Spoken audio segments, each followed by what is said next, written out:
This is Nil Sarama.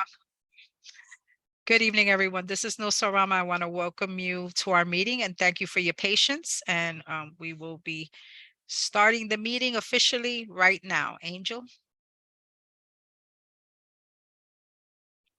Okay, so we're going to go through some ground rules. No one may speak until granted the floor. CB11 members, if you have a question about board business or wish to make a motion, please raise your hand through Zoom. If you click the participants icon, the participants panel should appear and you should find the raise hand function there. If you have still technical difficulty, you may click the chat icon and relay your difficulty to the staff.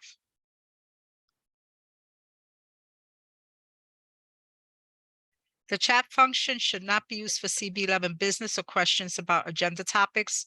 All such remarks should be made on the record by raising your hand through Zoom. Chat should only be used to alert us to any technical difficulties you are having or to state in writing information, such as an email address that was already stated aloud on the record during the meeting. Please keep your questions and comments succinct and germane to the discussion. Members of the public, if you have a question or comment about the subjects on the agenda, please raise your hand through Zoom and wait to be recognized. Okay, with that, I will call the meeting to order. We'll let you know that our chair, Jason Villanueva, is a little bit delayed. As soon as he joins the meeting, he will be taking over. With that, Angel, can you do a roll call? Certainly. Devin Crenshaw is excused. Kenneth Crouch. Present. Jessica Elliott. Present. Jessica Morris. Nilsa Orama. Present. Beverly Pabon. Vinny Present. Torres. Thank you, Beverly. Vinny Present. Torres. Jason Villanueva is running late. Candy Vivas Vasquez. Present. Thank you, Candy. We have quorum. Thank you so much. With that, we will move to the adoption of the agenda. The agenda was circulated earlier. If there are no objections to the adoption of the agenda, we will take the agenda as adopted. Are there any issues that anyone wants to bring up with the agenda? Seeing no hands, we have adopted the agenda. We will move to the approval of the meeting minutes. The April meeting minutes was disseminated for review. I would like to know if there are any issues, if anyone has any issues with the adoption of the April minutes, so we can discuss. No, so we also distributed the May minutes today. Okay, and okay, so with that, I will also add on the May minutes. Committee members, do you have any issues with either one of the minutes? I see no hands. With that, we will approve the meeting minutes for both April and May. Okay. Announcements? Would you like to do those, Angel, or shall I? Yeah, sure. I just had a quick one. With the summer ramping up, we are seeing a ton of notifications for community events. I wanted to take every opportunity to point folks to the community events calendar on the board's website. The address is cb11m.org/community-events/. Also our, other partners in government, our council members, and our assembly members and state senators are also sharing information about community events. So we encourage you to seek out all of our pages to get informed as to what's happening in the community of East Harlem throughout the summer. Thank you so much, Angel. We will now then move to the main part of our agenda presentation. Are there any informational updates? I have none. Okay, so we're going to do, as I mentioned, the presentation and discussions. This is the first one is a pre-ULURP informational presentation regarding the Ballot Terrace project. The Timbala Terrace is a proposed affordable housing mixed-use development project to be built at 119th Street and Park Avenue. The project includes 330 residential units, 90 of which will be supportive housing, as well as a performing arts center and dedicated parking for the 25th precinct. The project is subject to ULURP, which is expected to begin fall 2023. With that, we have two groups that will be part of this presentation, and it's the New York City Department of Housing Preservation and Development and Lantern Development. Nelson, if I may, before they get started, I just wanted to speak just for a couple of quick minutes Sure. about both of the first items on the agenda. The informational presentations are related to two projects that are resulting from an RFP issued in response to commitments made by the city as part of the East Harlem rezoning in 2017 for the development of publicly owned sites as 100% affordable housing.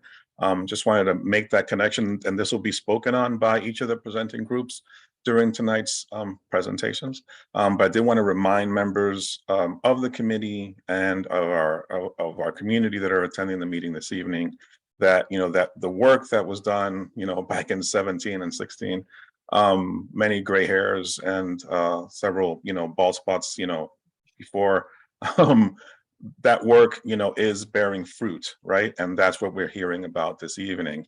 And not to shout anyone out, but I want to take a point of privilege, if I can, to just mention that former council speaker Melissa Mark-Viverito is joining us this evening. She was instrumental in the effort to get the city to make those commitments as part of that rezoning. So just wanted to mention that she was joining us this evening. Thank you, Angel. With that, who will be presenting on behalf of these two organizations? Hi, there's going to be three presenters. I'll be presenting on behalf of HPD, then Michelle will be presenting on behalf of Mega, and Diane will be presenting on behalf of Lantern. Okay, thank you so much. With that, you may begin. Thank you so much. Thank you. All right, so good evening, everyone. My name is Agata Niklitska, and I'm here with the Manhattan Planning Team in the Office of Neighborhood Strategies at HPD. With me tonight are also my colleagues, Felipe Cortez, James Chikoff, William Sedgwick, and Rosa Kelly, along with members of the development teams working with us on this project who will introduce themselves during the presentation or during the Q&A. As part of the pre-ULURP process, we are presenting to 4 CB11 committees this June, and we're excited to be here tonight presenting the Timbala Terrace project to the Land Use, Landmarks, and Planning Committee.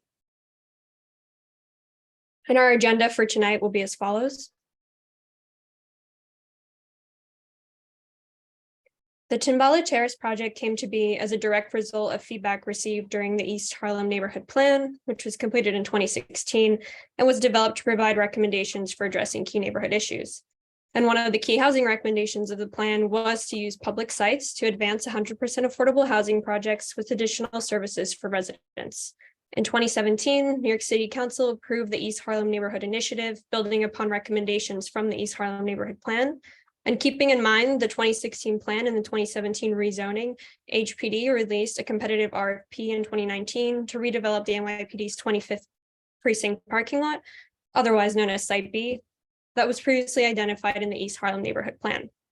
During the RFP process, HPD conducted extensive community engagement to gather input on what residents hoped to see for the future development to inform the RFP selection. In 2021, Timbala Terrace was selected by HPD to redevelop the NYPD parking lot located along Park Avenue between East 118th Street and East 119th Street. The applicant for this application and project is HPD, and the development teams working with us on this are comprised of the Mega Development and Contracting Group and the Lantern Organization. HPD and the development teams are aiming to get this application ULURP certified during the fall of this year. And the new 19-story as-of-right building proposed under the Timbala Terrace project will include approximately 340 residential units, of which up to 99 will be supportive housing units and 1 additional building manager's unit. The proposed development will be developed under HPD's Extremely Low and Low Income Affordability Program, otherwise known as ELA, and the AMIs for the non-supportive housing units will be affordable to households or individuals earning up to 80% AMI. The proposed development will be developed on 11 city-owned lots located on block 1767, which are currently utilized as parking for the NYPD's 25th local precinct. And to facilitate the project, HPD is proposing the following land use actions: a UDOT designation and project approval and the disposition of the development site, and also an acquisition of approximately 30,000 square feet of the proposed development on the ground and second floors to provide space for 75 NYPD replacement parking spaces. And here you can see more of an overhead view for context of the location. The project's address will be 101 East 118th Street, and the proposed development will be located next to Schaefer Hall and Prospero Hall, existing buildings managed by Lantern to the eastern portion of the lot. Now I'll turn it over to the development team, specifically Michelle and Diane, to speak a little bit more in detail about the project. Thank you, Agatha. Hi, everyone. It's a pleasure to be back here to discuss more about the Timbale Terrace project. My name is Michelle Ponce, and I'm here on behalf of Mega. Mega is a full-service general contracting, construction management, and real estate development firm. And for the past 30 years, Mega has focused on affordable housing, and we have a strong history of working with community-based and not-for-profit organizations to develop and construct quality residential projects that meet the needs of residents.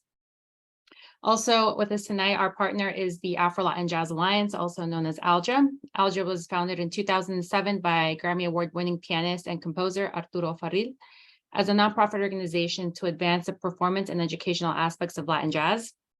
ALJA's programming spans the 5 boroughs with performance venues throughout the city and educational programming serving school-aged children. Now I'll pass it on to my colleague Diane for an overview of Lantern. Good evening, everyone, and thank you so much for entertaining this presentation. So my name is Diane Leward Michelle. I'm going to tell you a little bit about Lantern.org and Lantern Community Services. We're both a not-for-profit developer of affordable and supportive housing and a social service provider. We've been doing this for over 25 years, and our whole intent is actually expanding supply and the impact of those two things. We've developed about 1,400 units to date. And our first building in East Harlem is Schaefer Hall on 118th Street that we opened occupancy in 2000. And 15 years later, we opened Prospero Hall, another supportive and affordable development. So I want to tell you a little bit about it, just very briefly. Our vision for Timbale Terrace was directly informed by the East Harlem neighborhood plan and the community visioning reports. We really focused on a couple of the goals. One was deeply affordable, permanently affordable housing for a range of incomes, from extremely low income all the way up to about 70% of AMI. We also were really, as sort of being grounded in the community, we really wanted to see how we could activate Park Avenue, which is can be a dark sort of corridor with a commercial facility use, which we're very happy that we were able to partner with the Afro-Latin Jazz Alliance, and that is our anchor community facility to activate Park Avenue. That leans into another goal around arts and culture, open space sustainability, and we really are interested in advancing small businesses and promoting local economic development. We'll talk about that more at another meeting. So, Michelle, so just a really broad overview. 340 mixed income residential units, 99 of which are supportive, and 1 additional super, as we said before. Really wanted to target units that was sized appropriately for families. And so 30% of all the units are sized that way. As I said, we have ground floor and basement community facility space that will be the home of the Afro-Latin Jazz Alliance, Music and Arts Center, and all the residential tenants will have an entire floor that's dedicated to amenity and social services space. And Michelle, I want to turn it back over to you to go into a little bit more, a deeper dive into the affordability structure. Thank you, Diane. Thank you for that. So now to discuss more about Timbale Terrace and the proposed unit mix and affordability distribution. As Diane mentioned, we have a total of 340 units and one supers unit. We are going to target households earning between 30 and 80% of the area median income. And we are planning to finance the project through HPD and HTC's extremely low and low income affordability program, also known as ELA, to deliver an integrated residential community. As Diane mentioned, 30% of the units are sized for families. That's 102 units in total. And approximately 29% or 99 units will be for supportive housing tenants. Our team knows how important that is to deliver affordable housing for families as well. So that's why we're here to discuss Tambali Terrace. And as you can see here, just the ranges of AMIs we're targeting. Our unit mix consists of studios, 1 bedroom, 2 bedrooms, and 3 bedrooms. So the non-supportive units, or 241 units of the total, will be available on HPD's Housing Connect 2.0. There will be an occupancy preference for 120 of the units for residents of Community Board 11. We will also have units designated for mobility, hearing, and visual impairment. As we mentioned before, there will be 99 supportive units, and those will be for housing formerly homeless individuals and families. These individuals will be referred by HRA based on the needs and eligibility criteria. And most importantly, they will only pay 30% of their income towards rent, thanks in large part to the New York City 1515 rental assistance program. All in all, everything that we have here for Tambali Terrace and the programming allows us to deliver a highly amenitized building with 24/7 security. And now I wanted to go over just the income distribution and households by income band. I did want to note that earlier this week and last week, we had presented 2022 AMIs. 2023 AMIs were just released, and we incorporated that into a presentation just to make sure we were up to date with the most recent information available. And I wanted to walk the committee just through some examples of what it means for a family to be at a different income tier. So if we see a family size of 3 here, we see that if they are earning about approximately $63,550 a year, they would be considered at 50% of the area median income. A family of 2 earning $33,900 would be considered at 30% of the area median income. And the family of 4 earning approximately $112,000 a year would be considered at 80% of the area median income. Now, to give that context, what does that look like in terms of employment? So let's say you are a waiter or a home care aide. You might be an individual that is earning 30% of the area median income. If you are a teacher or let's say a construction worker, you might be an individual considered to be earning 50% of the area median income. Same if you are a nurse, depending on which your level of employment as a nurse, you might be considered to be earning either 70 or 80% of the area median income. All right, and I'll pass it back to Diane just to go over some of the other great impacts that Tambali Terrace is going to deliver.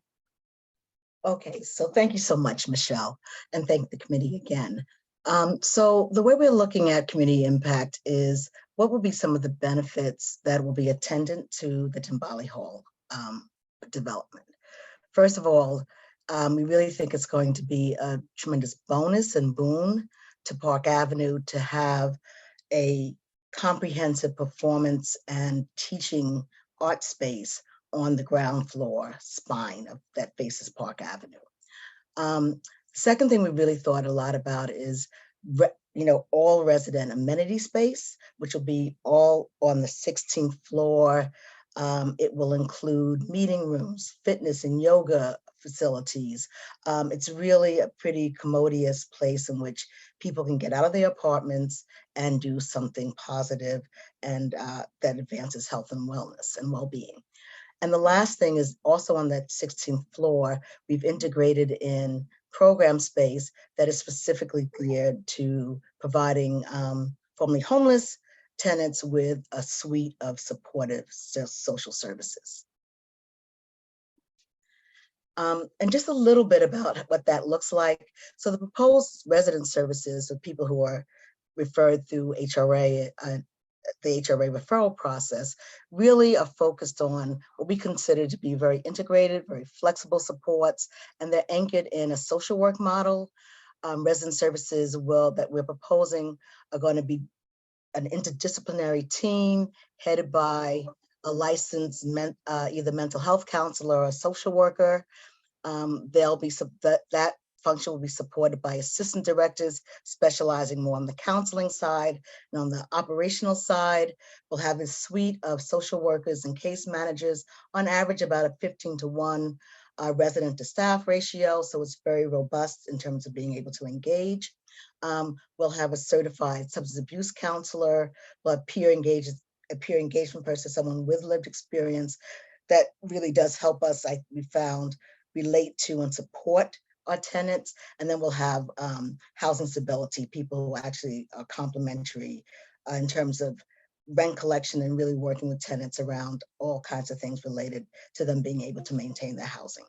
In addition to that, the way we look at, we also want to support everyone's health and wellness, their food and nutritional needs is definitely to address food insecurity, support their employment and educational goals, and actually have positive recreational activities. So we do have another suite of interdisciplinary staff who do focus on all those topical areas and will be either seated at Timbale Terrace within that space, or will be coming in. And the very last thing, which I think is really, really important, is Timbale Terrace is again a mixed tenancy building. Because of the supportive housing component, not only do we get to provide affordability, but we also, it allows us to integrate and have on site a 24/7 security presence. On top of the manned security, we're working with a security firm that specializes in training and back office. And so their name is Excel, more about that at any time at a later date. But all of our staff are really trained on early conflict mitigation and de-escalation skills, as well as access control. And then last but not least, I'm sort of saying this, we're going to use, on top of the manned bodies, we're going to supplement that and augment that with a very, hopefully, state-of-the-art access control and other kinds of ways in which we can monitor the building across for safety and security reasons. So I think that all this is to say that you thought very carefully about how we deliver resident amenities, social services, and safety and security at Timbale Terrace. Thanks, Diane. Now to just bring it back to our impact in terms of the arts and culture, again, just harkening back to the goals that were outlined in the community visioning report to celebrate local artists, tell the history of East Harlem, and attract tourists. We're really proud of the partnership we have with Alja to deliver their new home in East Harlem. The Alja Music and Arts Center will expand on their multi-generational programming that has been very successful and includes free music education for children, music and dance program for older adults. And we'll learn more about this, and we'll hear more from Alja at next Tuesday's committee meeting. So we'll discuss more on this then. And bringing it now also to the building design, Diane highlighted some great points. Just wanted to also bring back the fact that we really listened to what the community called for in the East Harlem Neighborhood Report with the sustainability, open space, community gardening, and outdoor active recreation and design. As such, we will have green roofs and solar panels on the main roof. Residents will have access to 3 outdoor spaces on the 3rd, 8th, and 16th floors. The 8th floor will include planters for horticultural programming. And also taking into account what Diane just said, we really do have a mixed tendency here, right? We have the community facility component on the ground floor, NYPD parking, and the residential. Each of these uses will have their own entrances. There will be no mix of the populations in that regard. For example, the NYPD parking, it's going to have its own entrance in close proximity to the existing precinct on 119th Street. Okay. And I did want to touch a bit on the economic development and the impact that the project is going to have for the local economy. We are going to touch more on this at next Tuesday's meeting. It's focused on workforce development, but I did want to touch base on the fact that with Timbale Terrace and its approval and construction comes the opportunity for improved local economic impact in East Harlem. Our team has an excellent track record of working with local hiring and MWBE. We often exceed those goals, and we are also working on hoping to work further with the community to develop a priority list for applicants from CB11 and to host OSHA trainings in the future. But we'll dive more into that next week. And with that, I'm going to conclude our presentation on Tambale Terrace and open it up to Q&A. Thank you again. Hello, thank you very much for your presentation and for being here. And I look forward to hearing more in depth at your next meeting. With that, I am going to open it up for questions from our committee. Let's see. Are there any questions from Beverly? Yes, thank you, Chair. Thank you guys for the presentation. I was at the meeting for housing and a lot of concerns came up. But I guess one of my questions I want to start with is the 99 units that's set aside for supportive housing.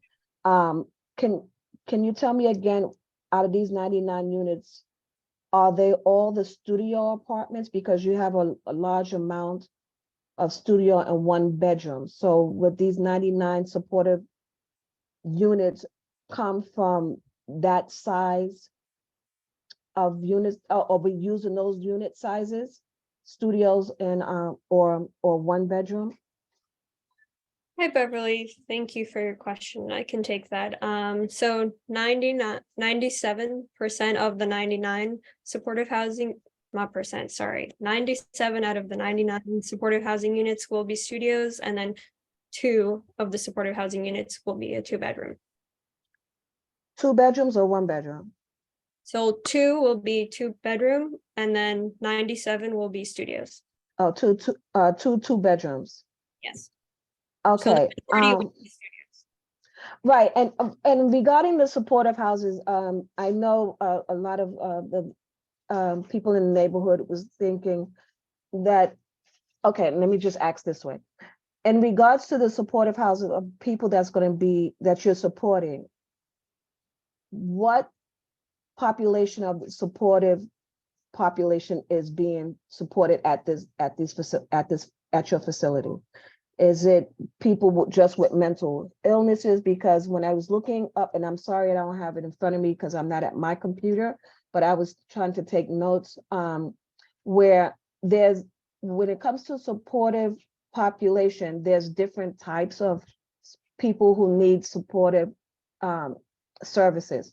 Not just only people who's substance abuse or mentally or have mental illnesses that need to be addressed. So I want to know whether or not are y'all only supporting that population, or would y'all be open to supporting people as handicapped that need housing, and that's the only one I could think of right now, but it was like 4 different categories of supportive populations. 2 of them being the 2 that I mentioned with drug, substance, and mental illness, but there was other category of people that needed supportive houses. And I want to know whether or not you were open to all the categories of people who need supportive housing, or you just homing in on people for substance abuse and mental illness, which, you know, in our area, we're trying, you know, it's a lot of companies or facilities that support them now here in East Harlem. Oh, was that a little confusing? Yeah, No. not at all. So Diane, do let you me wanna just take it? let me just take a step. So the way it's been sort of outlined that the non-supportive units go through a separate sort of referral process. It's the lottery system. Everyone's Right. familiar with that. The supportive units, we take Lantern and anybody else who's serving this population, basically takes referrals that are processed through the city for a variety of different criterion. In our experience, and the way we've sort of developed our service delivery model, we always capture and have on site people who can address mental health issues and addiction issues. That tends to be prevalent amongst most people who get supportive housing. So we'll always have that. We will also, it's not a monolith. So we also have other kinds of services that also support things outside of mental health specifically or addiction specifically. But we do drill down, we do use evidence-based practice, we do all that, and we make sure that that's first and foremost addressed, because that is a function of both housing stability as well as people thriving and integrating into the community well. And good evening, everyone. This is Felipe Cortez from HPD. I would love to complement what Diane just mentioned. I think, Beverly, thank you so much for your question. Nice to see you and hear you again on these meetings. To be clear, when you mention like if the units or if the project is going to also serve, for example, people in need that, handicapped people, the project will need to comply with what is called the set-asides. I believe Agatha mentioned that there's going to be a community preference, 50%. In addition to that, there's going to be handicap or people that require special accommodations in the building. That's also a set-aside part of that the project will be subject to. There is another like set-asides, which include like city employees and all of that. So that group of individuals will be served by this project as a specific group, as a specific set-aside. I hope that helps. Yeah, that part I understand, but the groups that you just mentioned is coming not from the 99 supportive housing group. That's the other. That's a building. Different one. Right, that's the building. But I'm trying to home in more on the 99 supportive houses, because when I was looking through the records, I was seeing that one of the things that was back in 2017 that this 99 units would be for the homeless. Substance abuse wasn't mentioned at that time. So I know, I just want to know, I guess, can we have other subsidy supportive housing for other groups? Again, Beverly, that's in this 99%, because HPD, I know we've been going back and forth about all the programs that's being in our community, and we don't, nobody else is getting a fair share of these type of services. So, but I was wondering, to be fair, would it be fair if you had those 99, not for just substance abuse or mental illness, but for people that's handicapped? Because I know there's a lot of handicapped people, or even homeless. It's like it changes by the time we get this far into the ULEP process from when we started the process. Because at the beginning, it just said for the homeless. And so now it's homeless with substance abuse or homeless with mental illness, but I don't see anything for a homeless for people with handicaps or people in our area who needs housing for handicaps or senior citizens. And that's also a supportive group. So Beverly, let me try to be as clear as possible. So the 99 supportive units are going to be referrals from HRA, DHS. When we talk about supportive units, we talk about people with, as you said it very clearly, mentally or substance abuse. Those 99 units will be fulfilled with those individuals. In addition to that, the project will have a couple of additional set-asides. meaning the 50% community Right. for community board preference. And it Right. will include a set aside specifically for people with that needs specific accommodations or handicap, that's those kind of needs. And then Right. you have the remaining percentage of the units that is Right. going to be open to all New Yorkers, right? So the project will serve those specific populations that you're mentioning.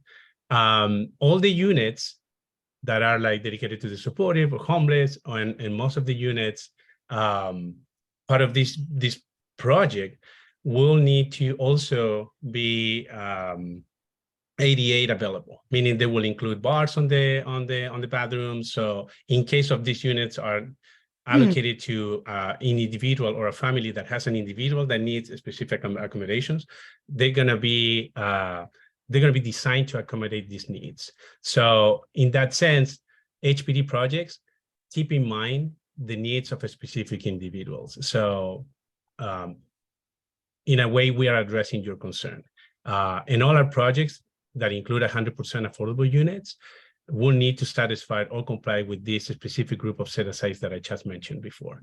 But to be clear, those 99 units, as discussed initially, they're gonna be referrals from HRA, DHS, and historically, those individuals tend to have some mental and substance abuse history that need the support, the extra support that this program is going to be dedicated through the 1515 program. Okay, thank you, Felipe, for clarifying. I just wanted to ask a quick question, and then although Angel Muscane put his hand down, he had his hand up a very long time. So I want to give him the ability to ask a question if it's still on his mind. You mentioned 97 units for studios and two bedrooms. If I understood that correctly, is that I'm just curious as to what was the thought about not including one bedroom units? You know, in a succinct answer, because we have like 3 other presentations, and I know this is a pre-ULURP.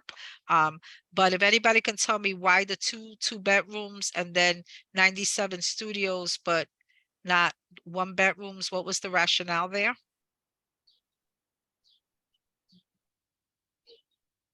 Diane, did you want to take that, or I could take that? It's fine either ways. So Neil said for that, it's usually one HPD policy, but usually these are single person households that we move for studios. And we also did want to provide the 2 bedrooms for any families that are also coming out of shelter. Right, but I'm just, Well- I understand that, but I'm just wondering why not 1 bedroom units? Like, I understand that the studio can hold up to certain amounts. You know, it could be 2 people, it could be depending on the designation, and then you jump to 2 bedrooms, right? To 2 bedroom Can I units. put a little clarifying, because I Yeah. don't know that whether we necessarily, because we have not, we're still kind of refining what would Okay. be Yeah, I'm the just best trying to get it. design, both on services as well as architectural, for the 99 units. But there were a couple different thought streams. One was you could have somebody who qualifies, who may be older and needs home attendant services, and they're not like round the clock, and that's not possible. You might be going with small family units. We want to give the 2 bedrooms to give us a little bit more flexibility. I think, you know, as we think about it, we might decide we want a 1 bedroom and a 2 bedroom just to do that. But it was a flex valve so that we could actually serve someone besides 1 individual in 1 studio unit. Yeah, because it seems like 97 units of studios, just 2 units of 2 bedrooms and no units of 1 bedrooms. It almost seems just skewed for like the studio, you know, because I understand that could be the most cost efficient. But you know, this community has more than usually 1 Yeah. person in their household, and sometimes you have families that comprise maybe 3 people that are a 1 bedroom or 2 people that live together that may not necessarily want to be up in a studio. And so think that that's was a just the really- question.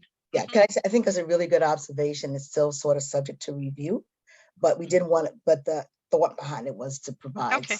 water flexibility. All right, Mhm. thank you. And I just want to be clear, the people that are in the audience watching this movie, it's the policy of committee meetings to first address the questions of the committee members, for the simple reason that we try to ask as many probing questions as we can, so that then we can get the information out there, and then the attendees could then ask the questions. So if you've been waiting, then I'm sorry, but it is the policy of Community Board 11 to first have the committee members ask their questions. I'm going to now go to Angel Miskane, in case he still had his question, that he had his hand raised for a while. I don't know. So you actually asked my question. So Okay, great. so thank you for that. And I did want to also echo what you're saying in terms of how we structure our meetings. It was said, and I'll repeat what the presiding chair said at the beginning of the meeting, that the meeting is conducted on the record, not in the chat. So those that want to share comments are invited to raise their hands, and as time allows, it will be recognized to make comments. In addition to this meeting, which follows on 2 meetings held within the last 7 days on this project, specifically at the Housing Committee to get into the weeds about the housing component of this project, Yeah, and then subsequently true. at the Human Services Committee to get specifically into the supportive housing aspect of this That's true. project. We'll also have a meeting next week with our Economic Development Committee to get into the job and vending opportunities, as well as the cultural aspects of the project. And these are all pre-ULURP certification. We asked for that specifically, and we're thankful to the development team and HPD for complying with that request. Then we'll have, once the project does certify, our typical 60-day period to review that. We anticipate that it will certify in the fall. We believe in the early fall. And then once that starts, we'll have our 60 days, and there'll be more than ample additional opportunity, continuing opportunity for the public to submit its comment for consideration to the community board in preparing their recommendation to the city on that land use application.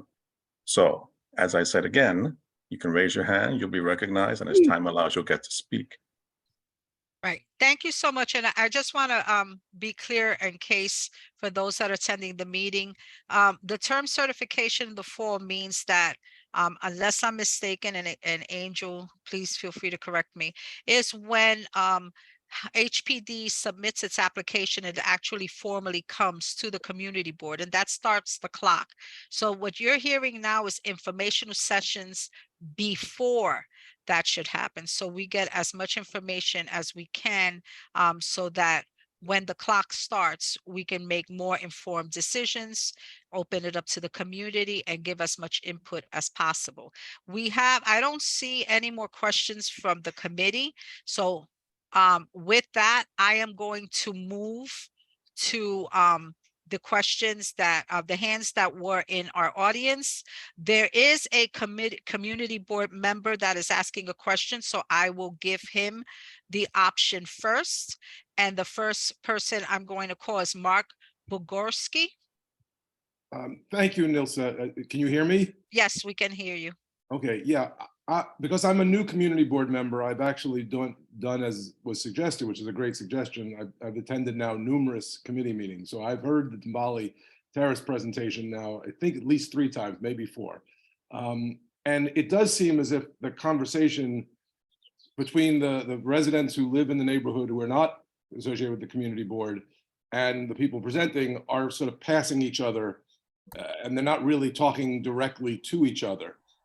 Clearly the issue for the neighborhood members, the people who live in the neighborhood, is the fear that this mix of residents that are coming into Tambali Terrace is going to exacerbate the situation that they feel already exists on 118th Street, 119th Street, because there'll be even more people with mental illness and drug use that will come into the neighborhood.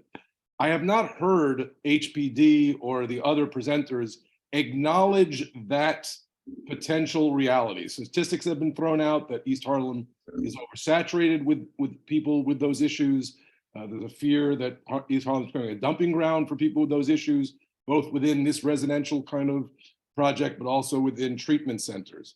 So I would love to hear HPD speak to that point.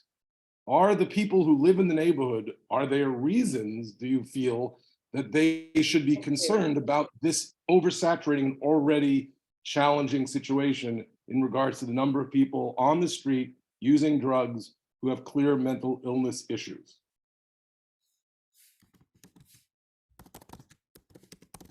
Hey, Mark, how are you? Good to hear you again. This is Felipe. I think speaking on the HPD side, I will leave the Diana and her team to speak on the Lantern and Mega team perspective later. But on the HPD side, we absolutely keep in mind the community's concerns, opinions, and ideas that have been raised not only tonight or in the past week or so that we have been engaging with you guys. But we heard the community's concerns from study 2017, 2016, up to 2019, with all the community engagement that took place that led to the RFP process. I think you probably, if as you mentioned, you have participated in the other meetings, you probably heard me repeat myself in all those meetings that the supportive housing, the supportive housing crisis is alongside with the affordable housing crisis. And it has been the intention of the city and the city agencies, HPD, DHS, HRA, to address not only the affordable housing crisis, but also the supportive housing crisis. And we have been developing supportive housing, not only in East Harlem, Central Harlem, but across the 5 boroughs. We have projects in the Bronx, in Brooklyn, in Queens, in other places of Manhattan. And we hope to continue developing more because the need is really high. The expectations of the supportive housing units that we create in all across the city are that the programs that these buildings and these units come with really become a strong solution and a strong help to the individuals that are in the highest need, not only on the income perspective, but the need of housing and the need of programs that support them rehabilitate themselves or get to a better place, overcome their mental issues, overcome their substance abuse issues. And the hope is that working with the service providers, HPD could help these individuals get in better feet and move along. These units are permanent housing for these individuals. Nobody's going to kick them out unless they choose to, after participating in the programs and services that are going to be at their disposal, decide to move to other buildings or other units, maybe another affordable housing units, or maybe in the private market, who knows? But our expectations on the HPD side is basically that these units and the program and services and the help that the service providers can provide really help these individuals get to a better place. And in that process, HPD, we constantly engage with neighborhood residents via participating in community board meetings, committee meetings. We, as you probably saw these past 2 weeks, we don't shy away from engaging with you guys. We've been participating on the housing committee, human services. We are here tonight. We presented to the full board. We're going to be presenting, I believe, tomorrow, if I'm not mistaken, or next week to the economic development team committee, and we will continue participating in this conversation. I think Neil said you mentioned that this is an informational meeting prior to the ULURP process. Well, this is a pre-ULURP meeting. That's and right. There's my understanding that others will occur. The certification would be coming in the fall when you put in your application that it starts the clock. Now, with that said, Angel, how much time do we have? Because there's at least 8 people asking questions and we have 3 other presentations. Like, how many questions can I entertain after this? Because there are other meetings, And then I would urge you, if you don't get a chance to ask your question tonight, that you can either submit it through the chat or send it to the community board, to the land use committee, so that then we can have those questions prepared that could potentially be addressed at the next committee meeting. Because as I said, we have 3 other presentations of 3 other projects in East Harlem. Angel, how much time do I have still to entertain questions? Because this was So- a 15-minute. Yeah. So we're actually over time, but so I would encourage you to get to questions now, and if folks could keep their questions succinct, so Right, that we can get in as many as we can while also respecting the remaining presenters on the agenda. right. So, Again, as has been said repeatedly, this conversation has been had now. This is the 3rd time. So any Exactly. insinuation that the public is not being heard is actually factually incorrect. Exactly. But with that, I give it back to you, Madam Chair. okay, so with that, the next question. And I Nilsa, tried. Nilsa, if you. Nilsa, I wanted- before we move on with the let me finish what I was saying, which is 1 second.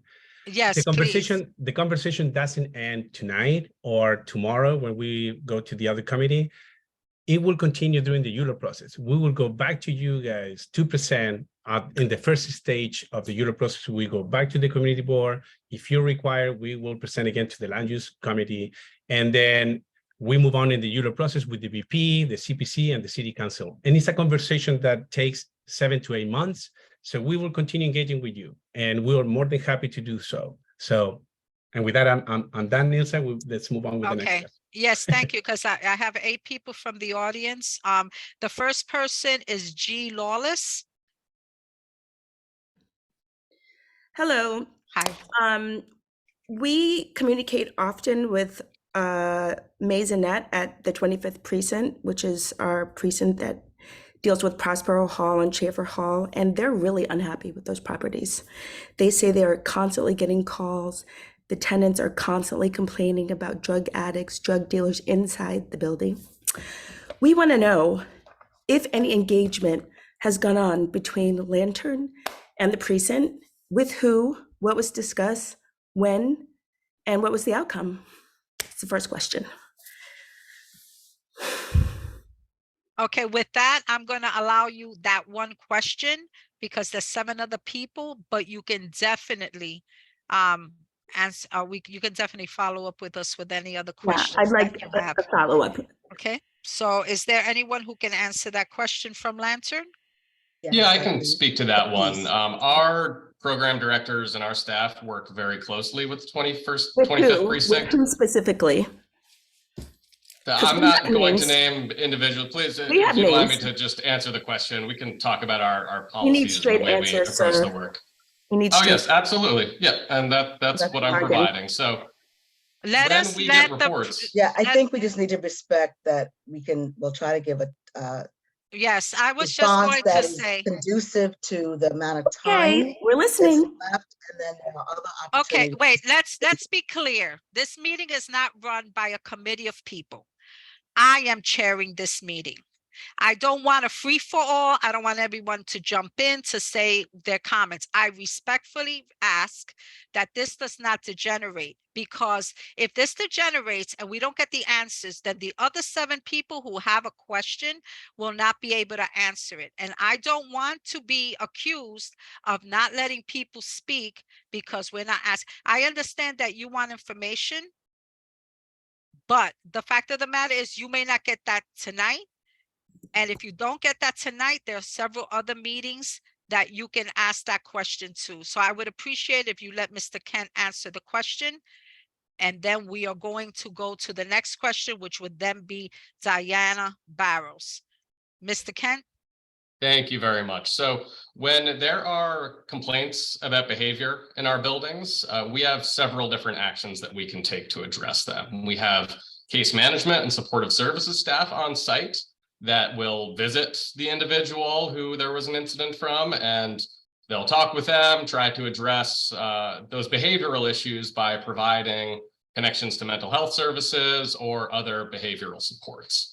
When that does not work, or if individuals are exhibiting behavior that is a disturbance to their neighbors, both inside or outside of the building, we are very quick to first provide lease violation letters to indicate to the tenant that they have violated the requirements of their lease. If they still do not comply, or if the incident is severe in nature, we will start a holdover eviction process in which the person is evicted from that unit. If there is illegal behavior or violent behavior or something that warrants law enforcement involvement, we work very closely with the 25th precinct. We regularly, if they ask for video footage, if they ask for access to the building, we are there as a partner to work with them, and we have successfully worked with them to address disturbances within our building in the past. So those are our policies, and our staff work very closely with the 25th precinct.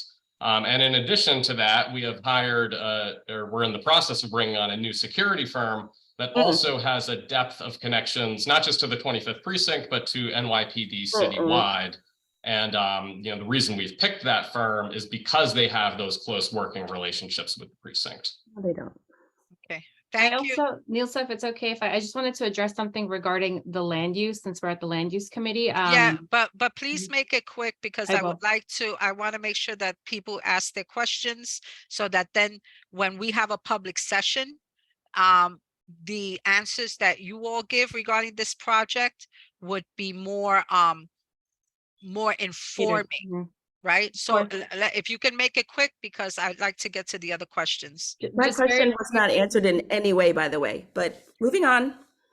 Just going to right now, it's the 25th precinct parking lot. It's currently, like Diane said, dark at night. It's our intention with Timbale Terrace, and again, through the East Harlem neighborhood plan, is to convert this publicly owned land into its highest and best use, which is going to be affordable housing with ground floor activity that we know will have a beneficial impact on the community, just from a safety perspective, but also from a local economic development perspective. Okay, thank you. Diana Barrows?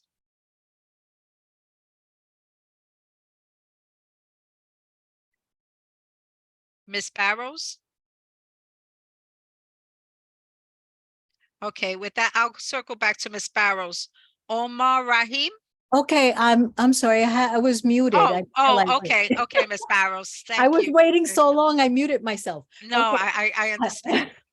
Well, first of all, I wanted to say that I was glad to hear Mr. Kent say that they fired the old security company and hired a new one that's working more closely with the precinct, because I have to say that I belong to several community organizations, and the feeling in the community was that they had no faith in Lantern.org because of the issues that were happening. So this restores some faith. I mean, there's still other issues with the management of Prospero Hall and Fitzschafer Hall, but I want to move on to Timbale. Timbale Terrace, as far as the cultural component, is fabulous, because that will have a long-lasting impact. The economic impact will be for short term, I think, but what will have a very bad long-term impact is the population they're bringing in, because they're bringing in people with mental and substance abuse issues, and they're sandwiching it in between Prospero Hall and Schaefer Hall, which are similar populations. On top of that, there's a safe injection site nearby that is providing drugs to the drug dealers congregate, and they're providing drugs to everybody. It seems that our families are in crisis, our children, and nobody's paying attention to that. They're exporting drug addicts and people with mental health issues from other areas. I didn't hear where these people were coming from. Where are they coming from? I'm sure they're coming from outside the neighborhood. And why aren't there more units for families? Families are in crises. Why aren't they being helped? The too many studios scares me, because that's a lot of single people, and single people cause more problems than families. So I want to address that. What's happening with families? Why aren't families more of a focus? There are families that need mental health help. There are families that, need help with everything, and that are homeless. I don't understand why we're forgetting about children and families. And where are these people coming from? that have mental health issues and drug issues. I don't think they're coming from the neighborhood. That's Can that's our- somebody, oh, I'm sorry, Ms. Barros. I thought you had. I'm sorry. That's our biggest concern, that we're getting all the drug problems and mental health problems from everybody, from everywhere else. And we have charts that show that the Black and brown neighborhoods are oversaturated. I heard HPD mention that they're in different neighborhoods, but a very small amount. We are, shoulder to shoulder. And Timbale Terrace is a prime example. Prospero Hall on one side, Schaefer on the other, and Timbale Terrace in the middle. You're not bringing in these drug addicts and people that need mental health services into a healthy area where they're not going to be surrounded with what they have to get away from. It just doesn't make sense to me. I don't understand where. I just want to know where are these people coming from and why aren't families a focus? Okay, thank you, Ms. Barros. Can anyone from HPD explain? I believe you explained, but I'm not going to explain. That's your job. So if you can make an answer from Ms. Barros and please explain the process. I believe there's a referral process from HRA as well as from DHS. And then there's the lottery system, but if you can speak more to her concerns about outside of the community, a short answer. I would like these answers to be followed up in more depth, but obviously, we have to defer to everyone who is here tonight and the presenters that are currently waiting. So Felipe, if you can do that succinctly. Absolutely. Thank I'm you. gonna try to do it very quickly and in a few words. All right. Sorry for any background noise. I'm with my child.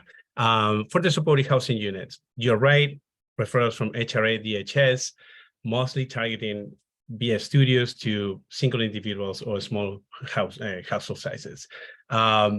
We acknowledge that there is a need for supported housing with families.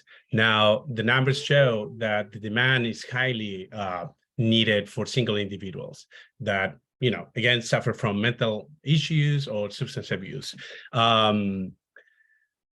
On the referrals process, based on what I know, based on my understanding of the process, individuals that could be tenants for these units could benefit from these units.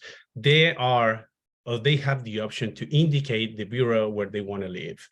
In that sense, if we have an individual that is seeking supportive unit in East Harlem that lives currently in East Harlem, that individual could specifically ask, I want to stay in East Harlem. Can I get a unit in East Harlem? And he could have a preference that for him to get, or for this individual to get a unit in this particular project when the unit the building is ready for lease out. So that's the option. People seeking supported housing could indicate the preference of residency.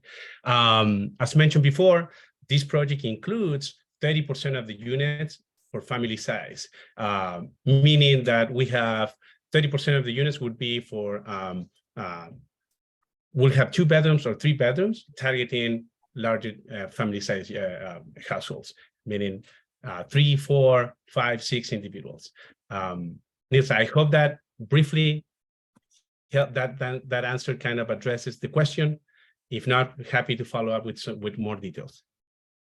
Well, my understanding is that the 30% of the people, the 30% of the families are in the non-supportive housing, and that that only a certain amount will come from the neighborhood. For Many are the actually coming 30%, from the neighborhood. for the 30%, let's talk about the non-supportive units. You will have 50% community preference. I always say that 50% community preference, there is nothing that stops communities for making that percentage higher. I think the key element to increase the percentage of the community preference is how good or how well of a strategy the marketing agency that is going to be responsible for the market these units target specifically the community. And for that process, the community board, the developer, They need to work very closely. HPD, we all need to work very closely to develop a really strong marketing strategy that would help us increase the number of East Harlem residents that could be that could benefit from this unit. So 50%. That percentage could go from 50 to 60, from 60 to 70. Right, but 50% of 30% is only 15%, 15%. It's a very low number. So, Felipe, I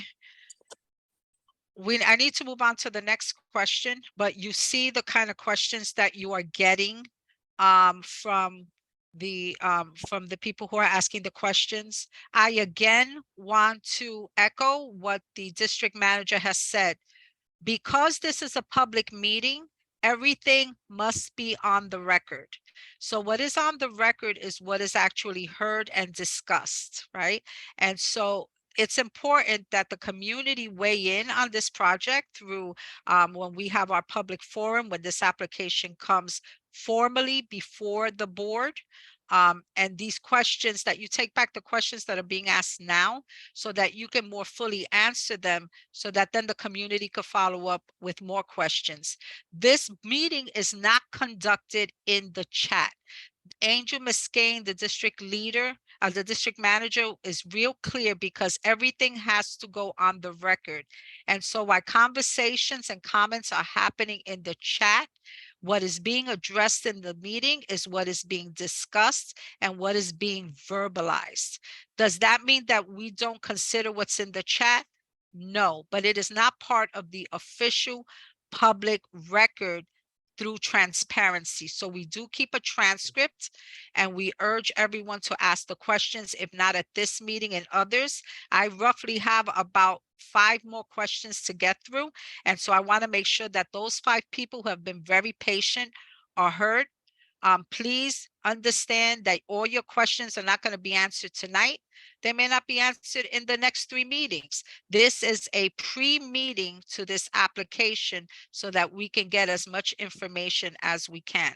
The next question was Mr. Omar Rahim. If you're still interested in asking your question, sir, it is your turn. Thank you. Can you hear me? I just want to confirm that I'm not muted. No, absolutely. We can hear you, sir. Okay, great. Thank you so much for recognizing me. Just very briefly, I've lived in East Harlem since 1997, and I've been a taxpayer homeowner since 2004. I think that, this is a great opportunity as it's public land in our community, in our neighborhood. And I would just encourage all of the partners in this proposed project to take this opportunity to listen to us. This is our neighborhood, this is our land, this is the area, that we contribute to by maintaining our homes, our blocks, our properties. We pay taxes, into the government. Since 1997, I unfortunately, whereas we've seen some wonderful improvements, I've seen certain things get worse. I feel like a lot of the issues we have been facing, the drugs, the influx of people with mental illness, not that I judge people with mental illness, not that I don't have compassion for people who have drug issues. It's just that, for us as residents, we have seen an oversaturation. We see human excrement. We see people who are, unfortunately addicted to drugs still, who fall on our property, who split their sides open on our fences. We have children, we have elders in our homes, in our neighborhood, and it creates a sense of lack of safety.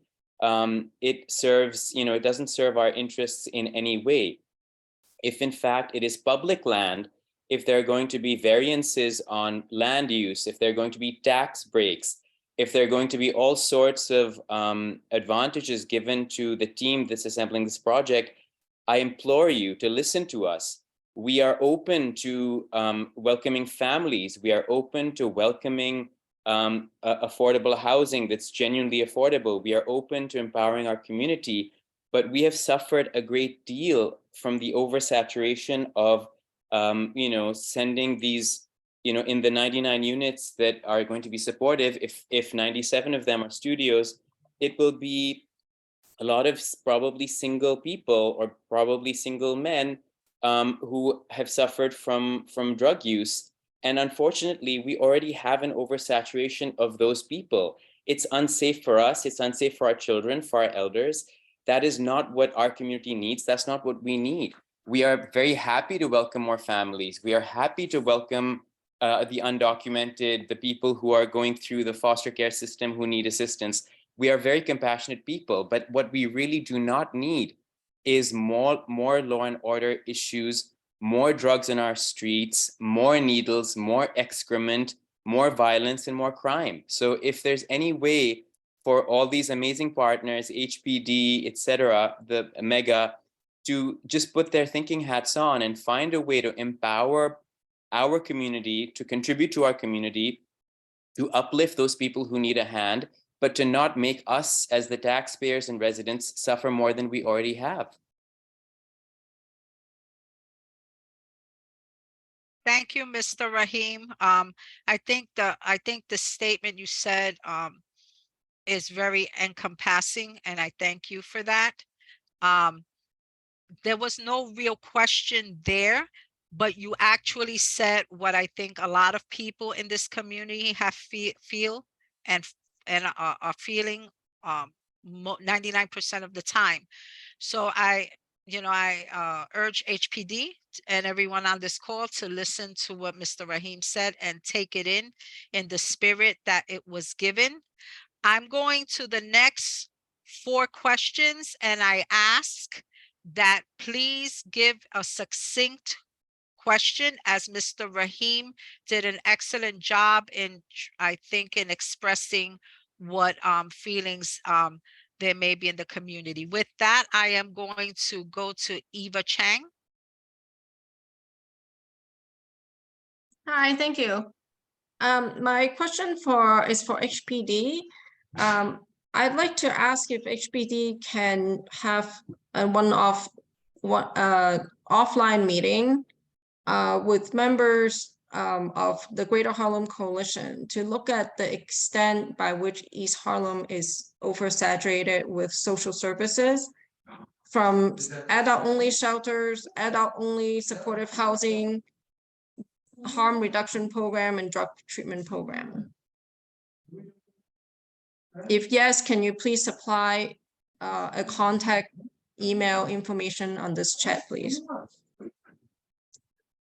Hi, Eva, how are you? Thank you for the invitation. As we discussed it, I believe during the human service meeting, yes, we'll be open to have that meeting. If that meeting could be organized through the community board, that would be great. Yeah, the Angel and his team, they have our contacts, so we would strongly appreciate if that meeting could be coordinated via Angel and his team. Thank you. Chair Villanueva is in this meeting now. And Angel, they will talk about it and they will see how they will coordinate it. Eva, thank you for your suggestion. With that, I'm going to the last 2 questions that I have, and then we're closing this topic for now. Just for now, you're going to have other opportunities to talk at other committees. And when this application comes up through the ULURP process, you will be able to speak at a public forum because a public commentary is solicited. The next question is from Sarah Noda.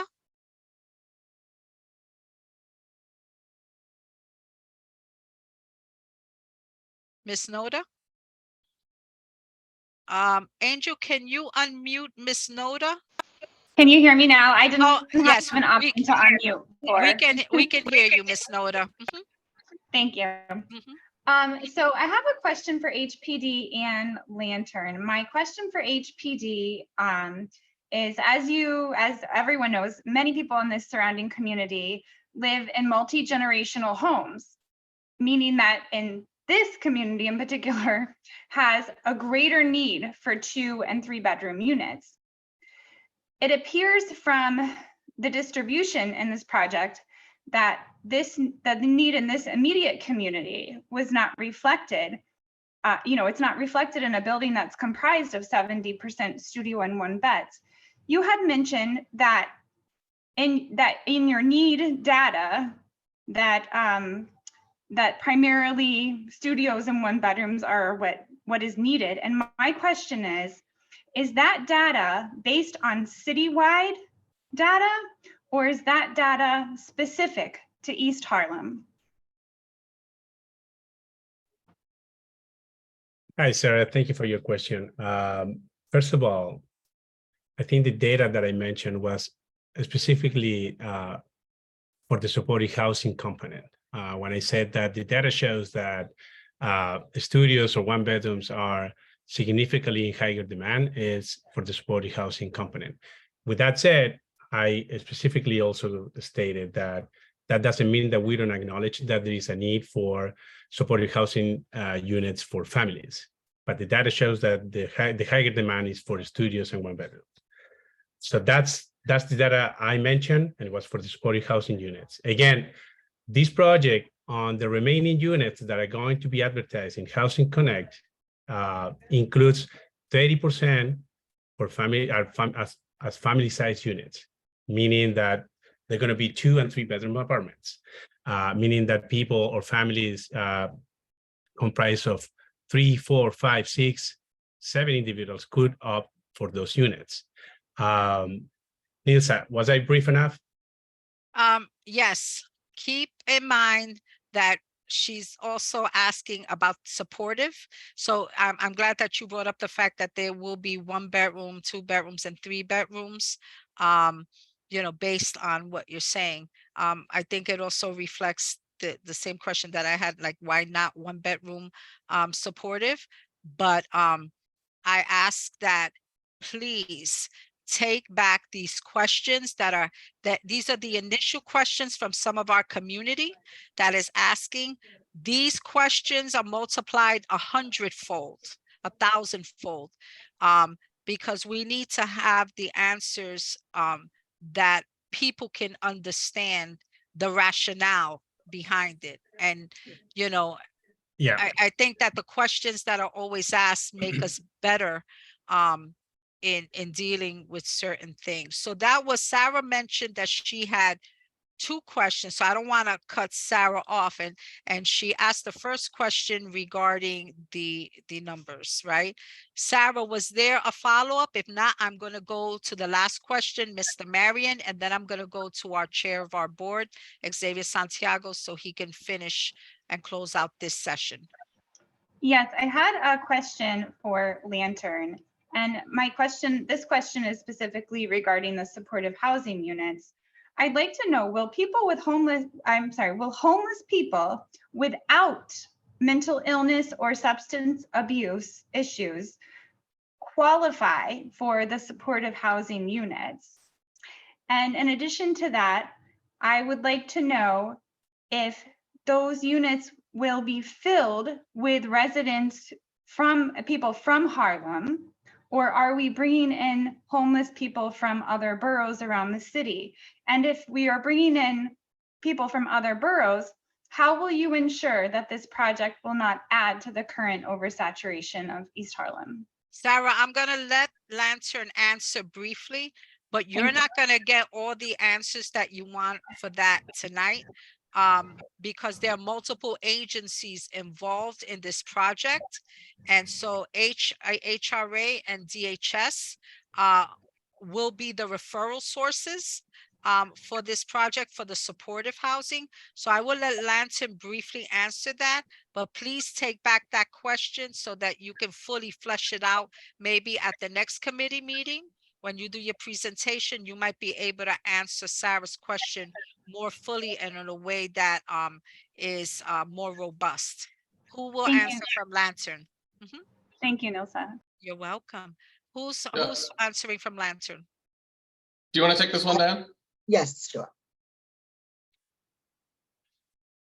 Oh, so I'll refer back to the answer. I misunderstood, Dan. I thought That's fine. you saying you wanted to take this one. I'm willing to take it. Yeah. Oh, yeah, so I'll refer back to the earlier answer from Felipe that, we'll be getting referrals from HRA, DHS, from the shelter system. And through that process, individuals who are being referred from the shelters have an opportunity to indicate their neighborhood of preference.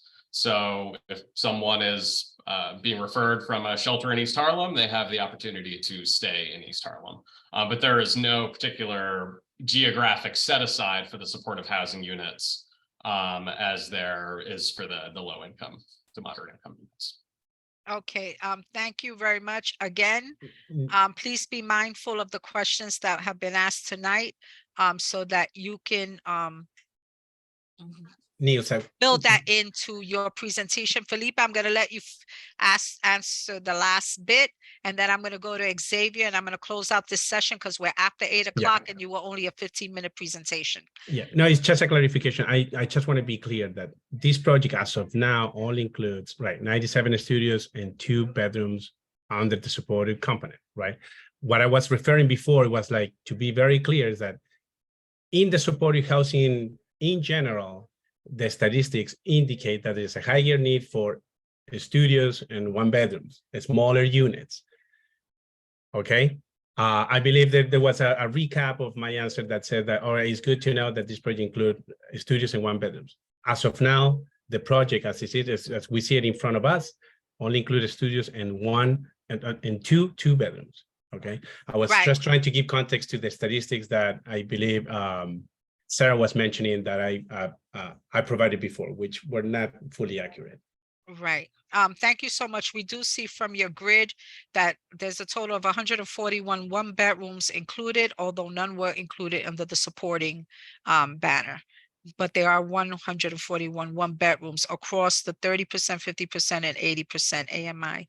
So thank you for that clarification. Chair Santiago, I'm going to let you ask the last, oh wait, did I get to Tom Marion? Did I miss you, Mr. Marion?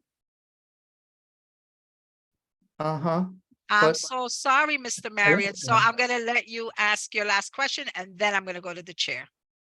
Okay, well, thank you very much. Sure. Yes, my question goes to what you stated recently that has to do with rationale. And while everyone that lives here certainly understands why supportive services are necessary and can even be proud of what we're doing now, the rationale that we need answered is why more and why here? And I'm going to ask my question, though, in a little different way. That's what the point of it is. First, a little bit about myself. Like Omar, I've lived here, well, I've owned here since 2004, bought into an HDFC, which many of the original tenants are still here who fought off the crime to make this building successful. And I am currently the principal gardener for a community garden on the corner of Madison and 117. And a lot of the community has worked very hard to make it a inviting place. And we've all noticed the change, or at least those that I've talked to. We've been very happy with what the police have done to help with crime. It certainly has changed. I've heard 2 people got murdered outside my window in the past, and things have improved. But lately, I heard them die, and things have improved till recently, and we feel it, we see it when people, it's like being back in Little Italy back in the 80s and walking down Stanton Street and seeing people stand there. Only I only saw 1 person on Stanton Street back in those days, and now I see 3 people standing there with needles in their arms. So, and as a gardener, I've picked up human excrement a few times. Mr. Marion, I'm Okay, sorry. so my question Yes, is, thank you. how can you consider this when I have picked up and I have a picture of 14 needles this spring around off the sidewalk? 3 of them still have needles. 1 has blood in it. I've picked them up. I can't throw them away. Not supposed to. I mean, I don't know where to put them. But how can you, when I'm doing this, how can you consider giving us more of it? Do you want your children to pick up these needles? That's my question.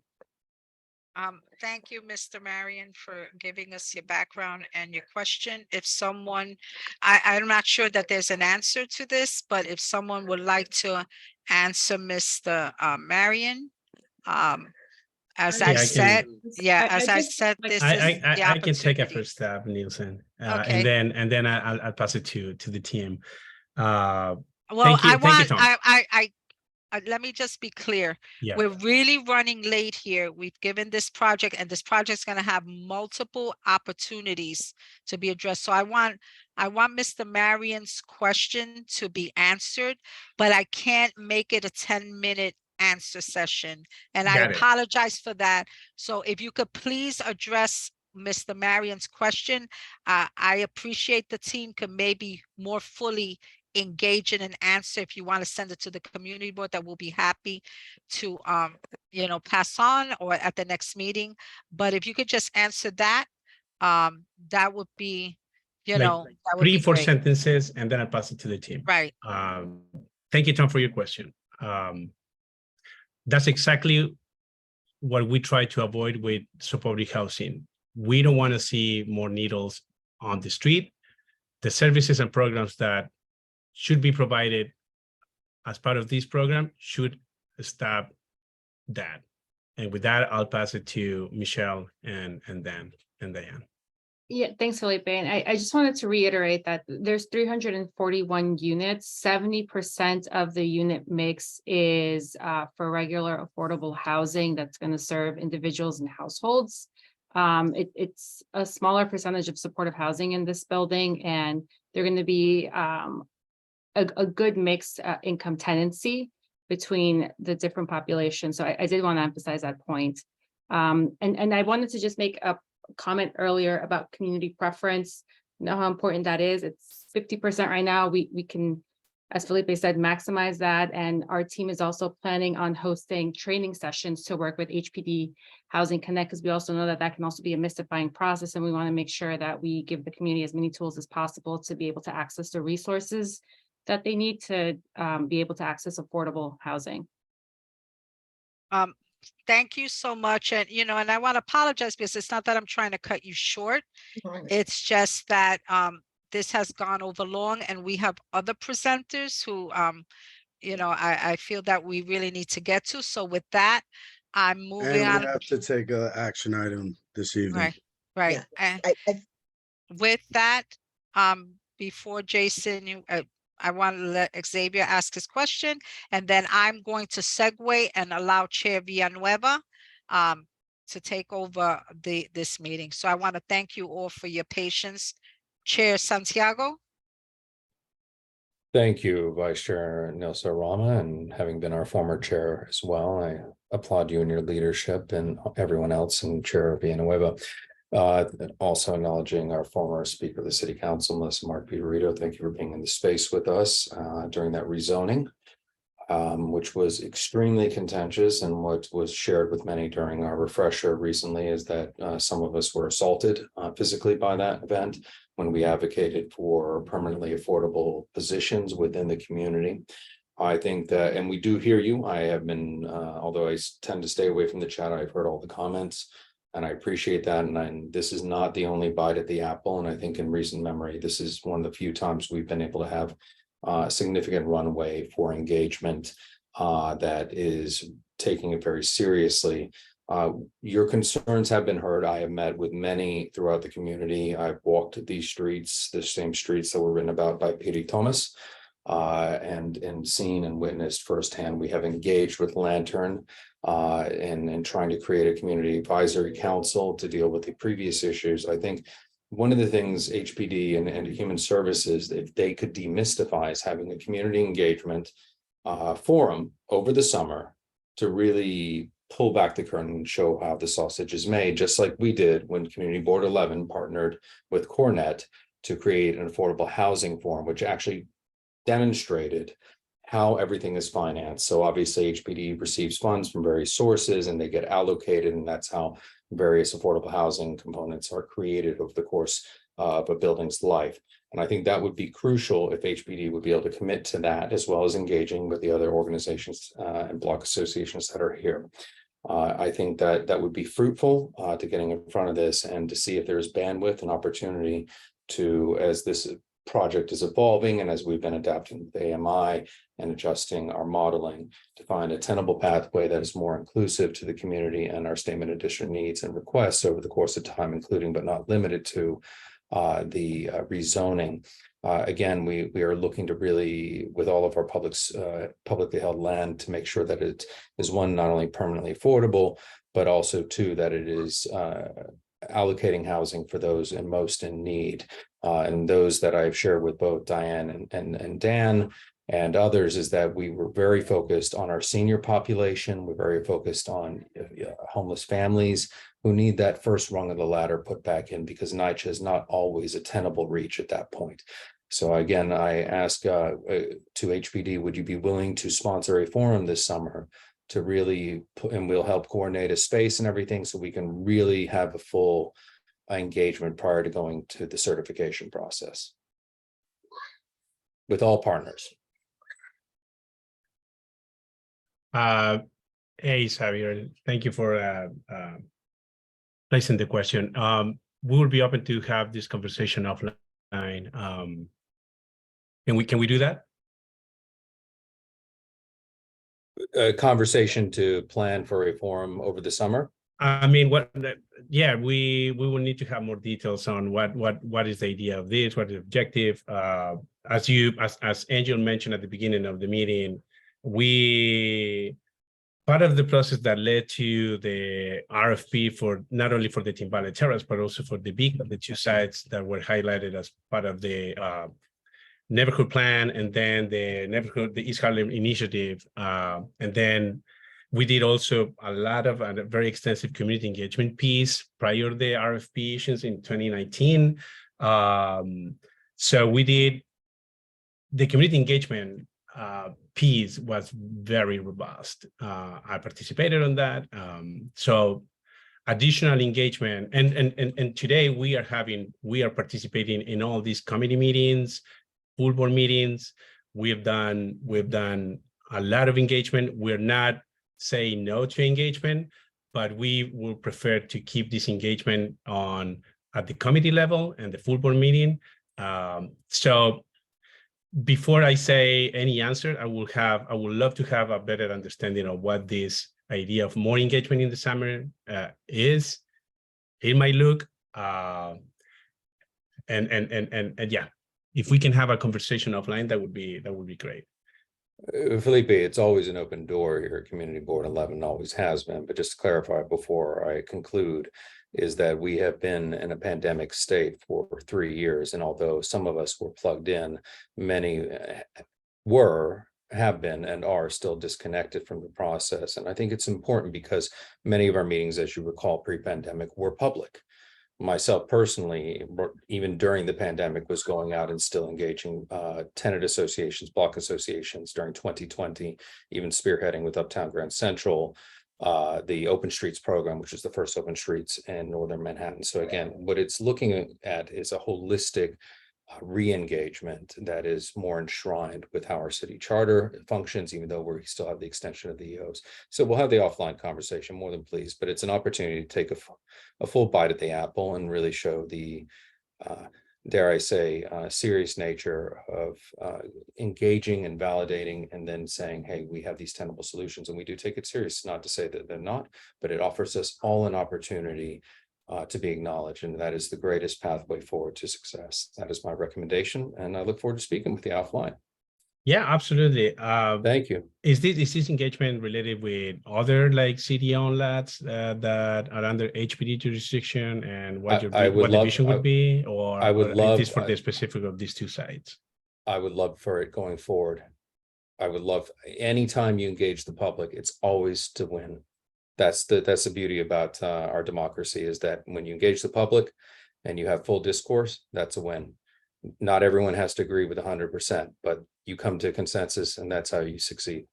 So that's, no, I get it. So, I get it, Thank I get you. it, Xavier, but I just want to be clear that the engagement pieces where discussions about the programming for these two sites took place.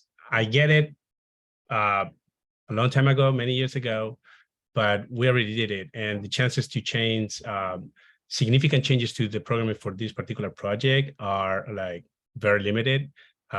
We can discuss, we can have conversations about the MI levels, potentially some changes to the unit max, but significant changes to the program for this particular project are very limited. So if the objectives of this additional engagement forum are to significantly change what is proposed under the current project, I would say that those chances are very difficult. HPD is open to have a conversation again about the MIs, the income bands, potentially some changes to the unit mix. But I would venture to say that changes to the program of this proposal are very limited.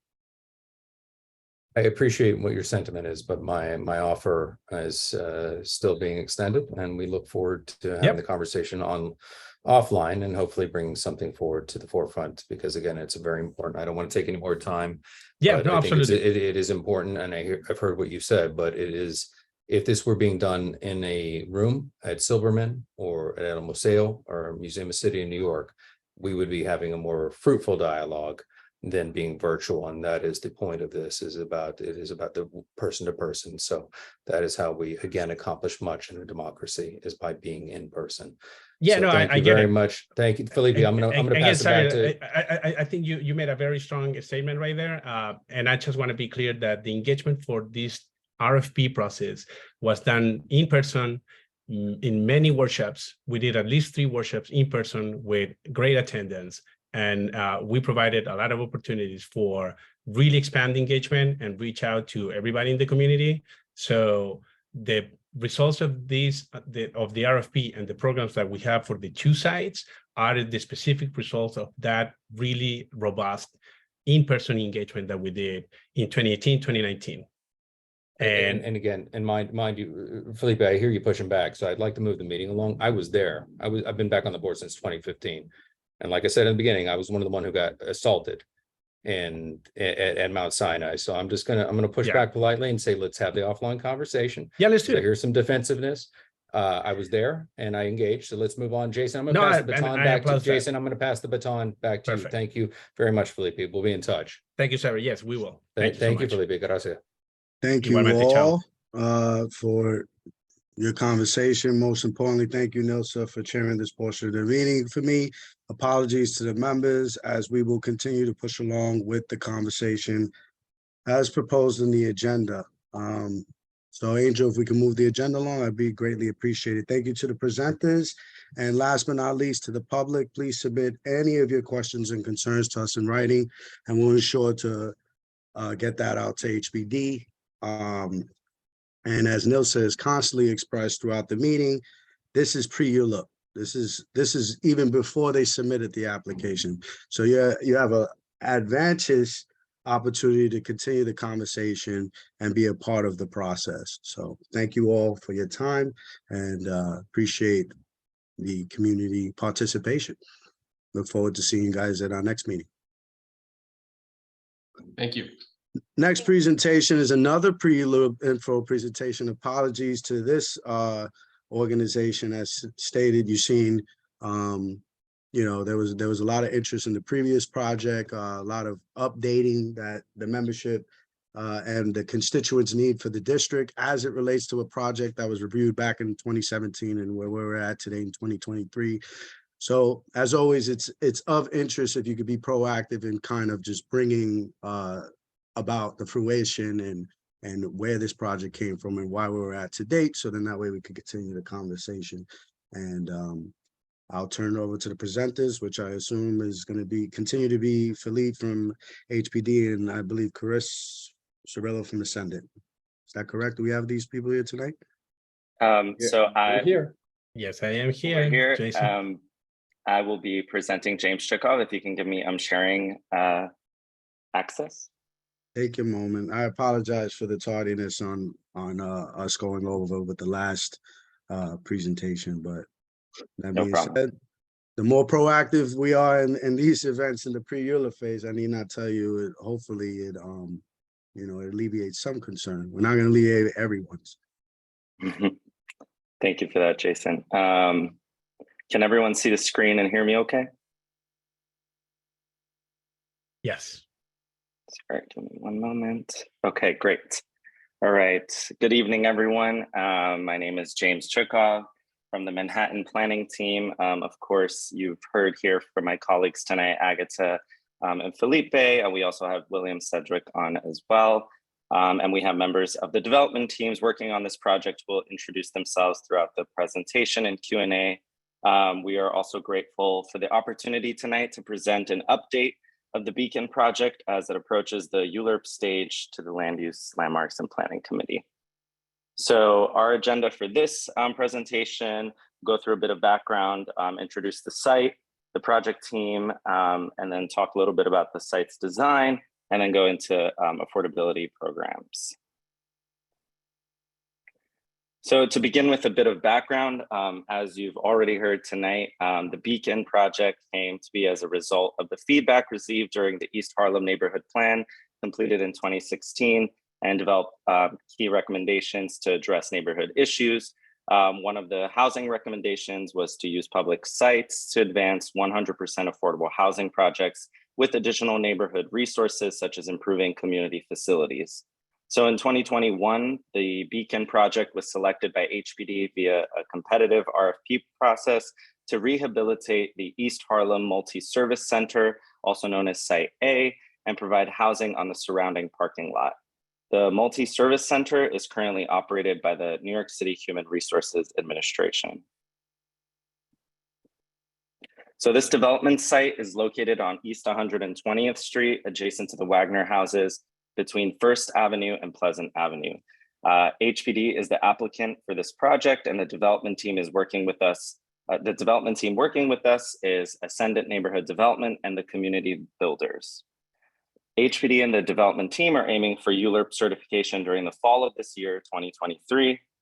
And the proposed development includes one 21-story residential building that will include approximately 265 units, as well as one building manager's unit, to be developed under HPD's extremely low and low income affordability program, known as ELA. The project is 100% affordable to households earning up to 80% of AMI. And then the second building, which is the existing multi-service center, will be rehabilitated and expanded, and it'll be owned and managed by the development team. It'll expand the capacity of the existing community facility and provide space for existing and new MSC tenants. So to facilitate the proposed development, HPD is proposing several land use actions. First is UDAP designation and project approval, as well as the disposition of the development site, a zoning map amendment to rezone the project area to an R8 district, and a zoning text amendment to map a mandatory inclusionary housing area. Additionally, there is a city map amendment, which is going to be a separate application, but related, to correct inconsistencies between the historical property line and street lines on East 120th Street that we can refer to if you have any questions about. And to provide some additional context for the site, the surrounding area is characterized by multifamily walk-up and elevator buildings up to 16 stories in height, with a mix of land uses such as local commercial businesses present on First Avenue. So I'll turn it over to the development team, Chris and Brian, to speak in more detail about the project. Great, thank you, James. And thank you to Jason and to the members of the Land Use Landmarks and Planning Committee and members of the community who are here tonight to hear about this project. We know you have a long agenda. We'll try to keep this moving along as quickly as possible. So I am the Executive Director of Ascendant Neighborhood Development Corporation. We are based in East Harlem. You have seen us here many times before presenting on other projects and this project as well. We are celebrating our 35th anniversary this year. We currently own and manage almost 700 affordable apartments in East and Central Harlem. And we have another 600 new construction apartments, affordable apartments in our development pipeline. And we are also partnered on 2 NYCHA Pact revitalization projects that involve several developments in the neighborhood. And we're joined tonight by our development partners on this project, another nonprofit organization called the Community Builders. I want to briefly introduce Brian Backscheider from the Community Builders to introduce and talk a little bit about the Community Builders. And then I'll come back and talk about the project. Great, thank you, Chris, and thank you again to the committee and for the community members for staying to hear us, our part of the presentation as well. So as Chris said, I'm Brian Backscheider. I'm a senior development project manager out of the New York City office of the Community Builders. The Community Builders as an organization has been around for 60 years now as an affordable housing developer and operator. We have over 14,000 units across 15 states. In New York, we've been active for the last 20 years. And as Chris mentioned, East Harlem, we're getting more and more involved in East Harlem. In addition to the Beacon site, we're working with Ascendant on 2 of the Pact sites with Gaylord White and Metro North Plaza. So again, thanks for the opportunity tonight to let you know how things are coming along on the Beacon. Great. And we also have a representative from our lead architect on the project, Paul Castrucci Architects, Vero Paiva is here. And our team also includes terrain, landscape architecture, and our general contractor for the project is Latier Construction. Okay, next. So a little bit more about the proposed project that's called the Beacon. So the residential component includes a 21-story elevator apartment building that will include approximately 265 affordable rental apartments and 1 superintendent's unit. Amenities will include indoor amenity spaces, including a children's playroom, fitness room, amenity room, laundry, bike storage. There will also be extensive outdoor amenity spaces for residents, including a private courtyard to the north side of the apartment building. And then the community facility component of the project involves the rehabilitation of the East Harlem Multi-Service Center building, which is an almost 100-year-old former public school, the old PS 80. And that rehabilitated building will encompass 66,000 square feet of community facility space that will serve new and existing locally based nonprofit organizations that provide services to the community. The building is currently 5 stories.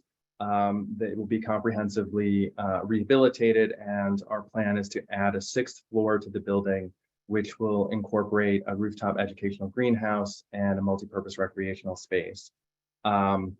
We are incorporating a lot of environmental sustainability measures and resiliency measures into the project. The site is located within a flood zone, and so the building will be built to the most stringent resiliency standards to ensure that it's not impacted by any future flooding incidents.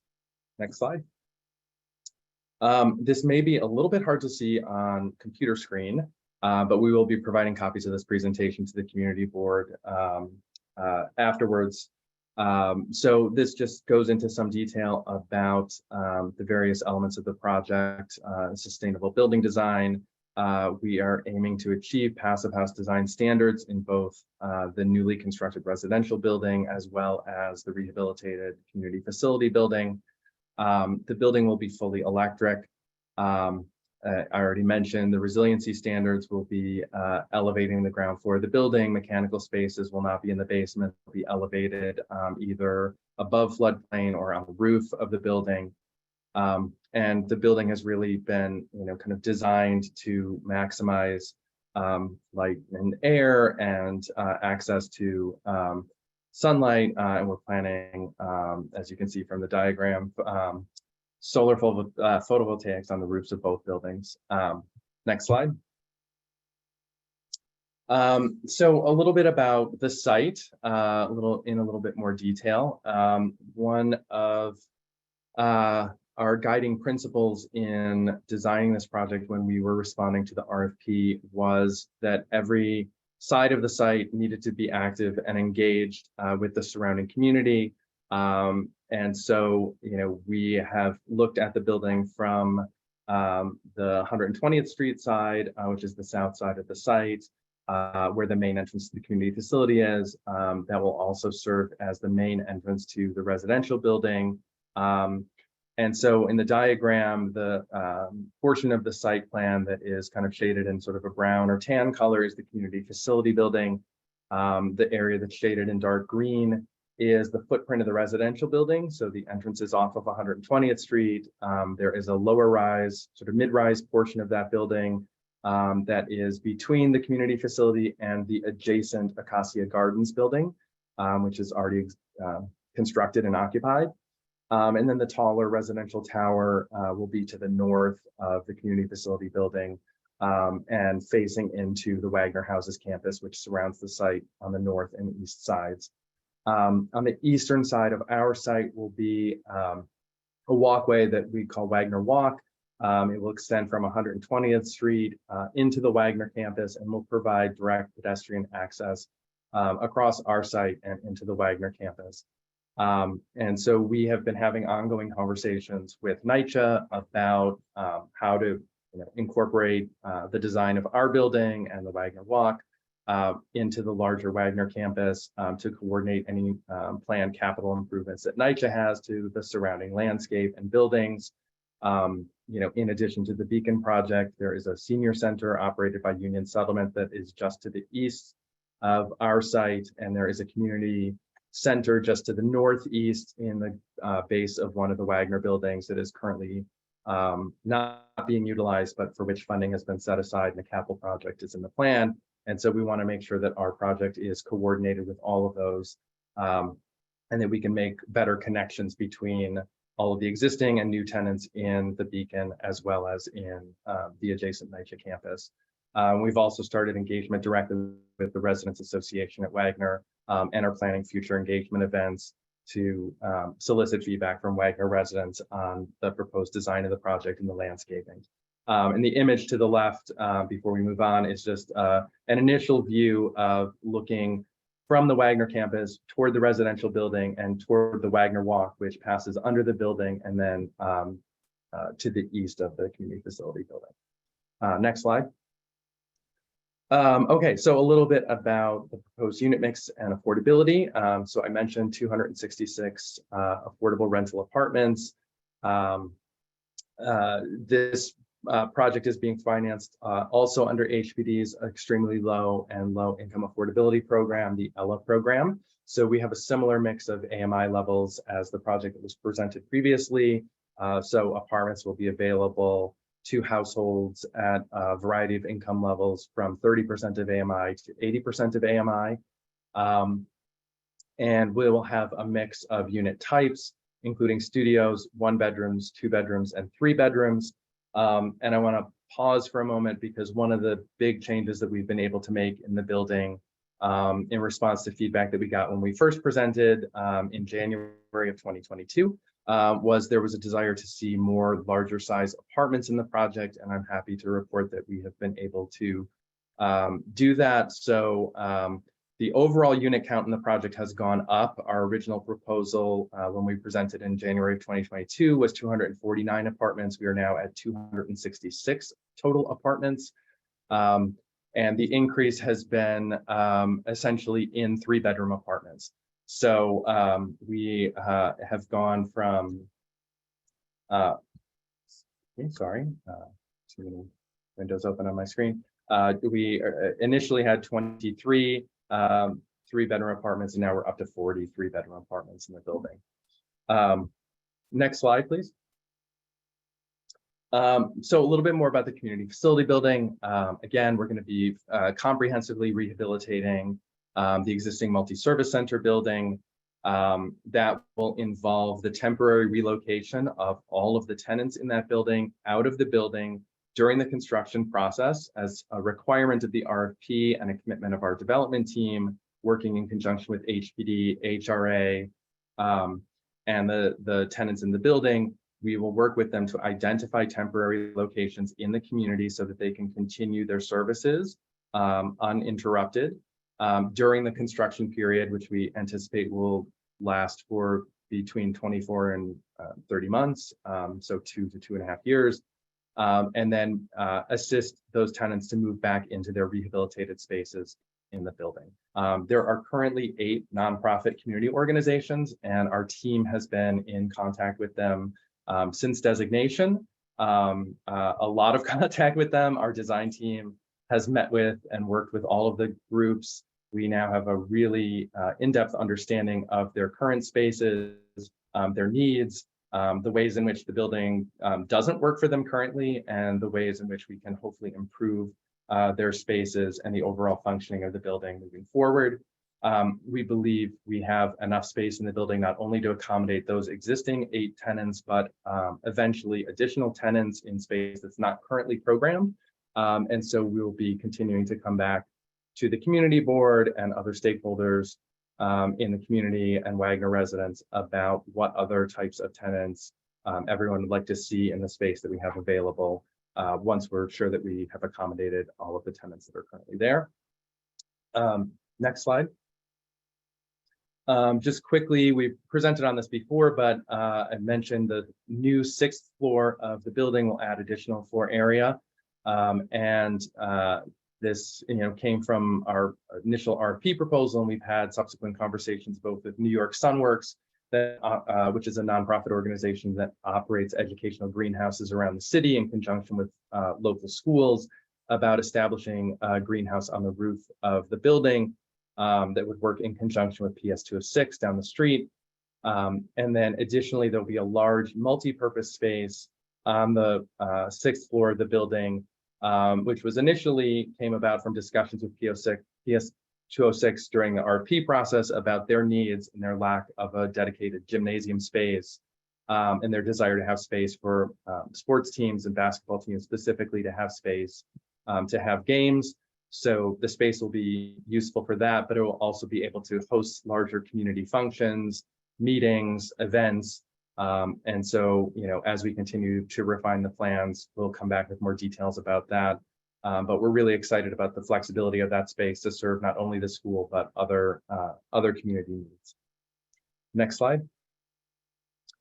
And as with all of the projects that Ascendant undertakes, we will be working with HPD and the community board and the relevant committees as we get closer to starting construction, as well as with Latier, who is our contractor, who, as you know, is based in East Harlem on 110th Street, to make sure that all of the construction job opportunities are well known to the community, and that we are hiring as many people as possible.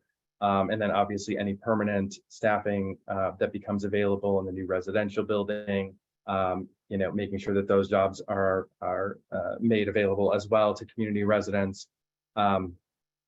Next slide. Okay. And that is our overview. So thank you for your time and happy to answer any questions. Yeah, just initial question before I go to the board. When's this ULUP going through? Roughly? Yeah, so we're aiming for a fall certification this fall, 2023. Thank you.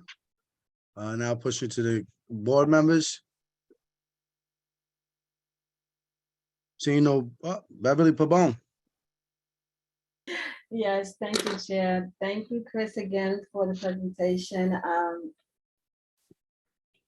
Great presentation. In regards to the size of the units that you have, can you go back to that slide, please? And would you be providing the slide again to the board members?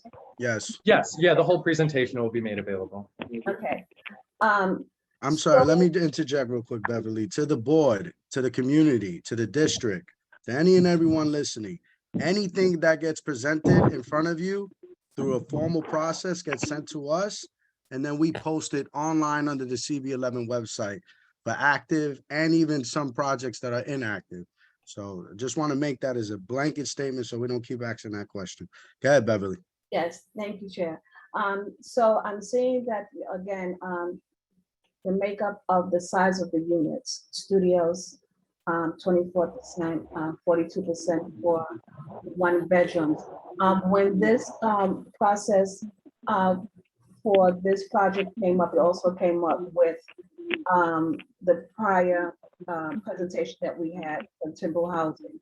So my question is, right now, these 2 projects, seems like we will have more than 50% of the new housing that they are that y'all are bringing together is more than 50% of smaller units. I'm so happy that you have increased the 3 bedrooms because that's needed. But I just wanted to, it would have been nice to even have even more larger units, because of these 2 projects were brought in about the same time. That we seem to have more than 50% of smaller units, which will give people more transit type of community than families being, you know, what's needed here in the community. So I just want you to address that. And in regards to the AMIs, I know you started back in, right now you're using the 2023 AMI. By the time you are finished or you get certified, will we stick at this level of AMI for 2023, or would it jump again? And those are my 2 questions. Thank you. Sure. I mean, I'll take the first one about the unit mix question. I mean, this is obviously a perennial concern that comes up. It's one that we, you know, we're trying to be responsive to by increasing the number of larger apartments. I think, you know, it is a larger issue in the way that the city finances affordable housing and the term sheets of the programs that are available for that. You know, they do tend to incentivize more smaller apartments. And, you know, and they are set up sort of as a, you know, a set of citywide term sheets that serve the entire city and are not necessarily specific to, you know, either community specific desires for larger apartments or community specific needs for larger apartments. So I think it is a perennial issue that comes up on every project that has, you know, a mix of studios, 1 bedrooms, 2 bedrooms, 3 bedrooms through any HPD program. You know, I think we've tried our best within our project to get the percentages up so that we've gone from 29% 2s and 3s to 35% 2s and 3s, recognizing that I'm sure folks would like to see it even higher. But I think, you know, there is a larger structural issue with the way that HPD, you know, finances and incentivizes new construction projects that, you know, is beyond what our one project can do. And in terms of the second question, the AMI question, I'm not sure the answer to that. You know, obviously the AMIs are adjusted every year. The underwriting of projects gets adjusted as projects move closer to starting construction. You know, if we do start ULURP in the fall, theoretically we would be completed in the winter or the spring of 2024. Then we have to finish assembling the financing, and the project would, you know, probably best case scenario close I don't know, early 2025, given all of the moving pieces. It's a more complicated project because of the community facility component and the work with all of the tenants and making sure that we have spaces for people to go to. So I guess it is possible, and maybe Felipe or James can speak to this, that the AMIs, if they go up again in 2024, will be the ones that we ultimately end up closing with. But you know, the underwriting process is kind of constantly ongoing because we're constantly updating construction costs and AMIs are changing. So a project that we started the RFP process on 4 years ago is now here. You're ready to start ULURP 4 years later and probably won't start construction for another 1.5 to 2 years. Thank you. Yep. It's kind of disheartening, but We would love to be able to do them quicker. Thank you, Chris. Thank you, Beverly. We feel the same, Chris and Beverly. We hope to close this project as soon as possible. So, Yeah. but in a few quick words, I think, Beverly, you raised this question before. HPD commitment is to keep the MIs that you see here in front, like 30 to 80% of MI. What might change are the incomes that you see here and the rents that could change too. Hopefully, as Chris mentioned, we can hopefully close this in as soon as possible, 2024. So the changes on the incomes and rents are not as significant. So we will always strive for that, and hopefully we can do that. But the commitment that we can say today is that the the MI distribution that you see here on the left side of your screen is going to remain there no matter what. And the rents and incomes will be the ones under which the project closes financially. If it is in 2024, that would be amazing. Thank you, Felipe. And to some homework for us board members, I think it's in our interest to look at the 5-year AMI band. So then that way we can see the percentage gaps from year to year, and we can possibly make a logical estimate to where the finance is going to be in the next coming 2 to 5 years. So then that way there could be some advocacy on the housing arm at both the city, state, and ultimately federal level that justifies and defines this process. So thank you, Beverly, for bringing it up, and Philippe, for your conversations on this. That's what I've been doing, Chair. That's why I always bring it up, because Understood. I followed the AMI even from 2017 up to present, and because the process takes so long, even though the AMI change on a regular basis, and we do have to advocate for maybe the AMI slowing down, or but I understand the cost of everything, but it really the way it's going, the people's pockets or their incomes don't go up, as fast as the AMI go up with HUD. And that's what I'm concerned about. And that's why I always bring it up. So it's something we should have something to advocate to make a change for that, because 4 or 5 years, 2025, most of the people that's in the community or within the city still may not be able to afford that, because their incomes are not really going up as fast as the AMI is going up for these projects in the way that HPD puts this together for the construction. So, but thanks, guys. I just want to keep that in the forefront of everybody's mind about that. Thank you. Thank you, Beverly. And I'll definitely have conversations with the chair from housing. Nilsa Rama, then George James. Hi, can you hear me? And then, I'm sorry, and then after those two, we're closing. Okay. Can you hear me? Yes, ma'am. Oh, hello. Thank you so much. I just had a quick question in terms for Chris and the Ascendant team. I can personally speak as the director of the Multi-Service Center, how engaged they are with our tenants. But I just have a question. There's one tenant in particular whose classrooms need to be certified so that they can continue doing their business. And so in terms of the ULURP, once the ULURP ends, and depending on how quickly you're looking to move out occupants, is there a plan for, let's say, occupant that doesn't fit the regular standard that need their spaces certified by another agency? Because that work has to be done sooner rather than later, and there may not be enough time based on whatever timeline comes up in terms of the ULURP and then trying to move out the tenants. You may need a little bit extra time with those kind of situations. And is there a plan pre-ULURP to potentially work with those kind of occupants, because they may need more engagement as their space needs are different?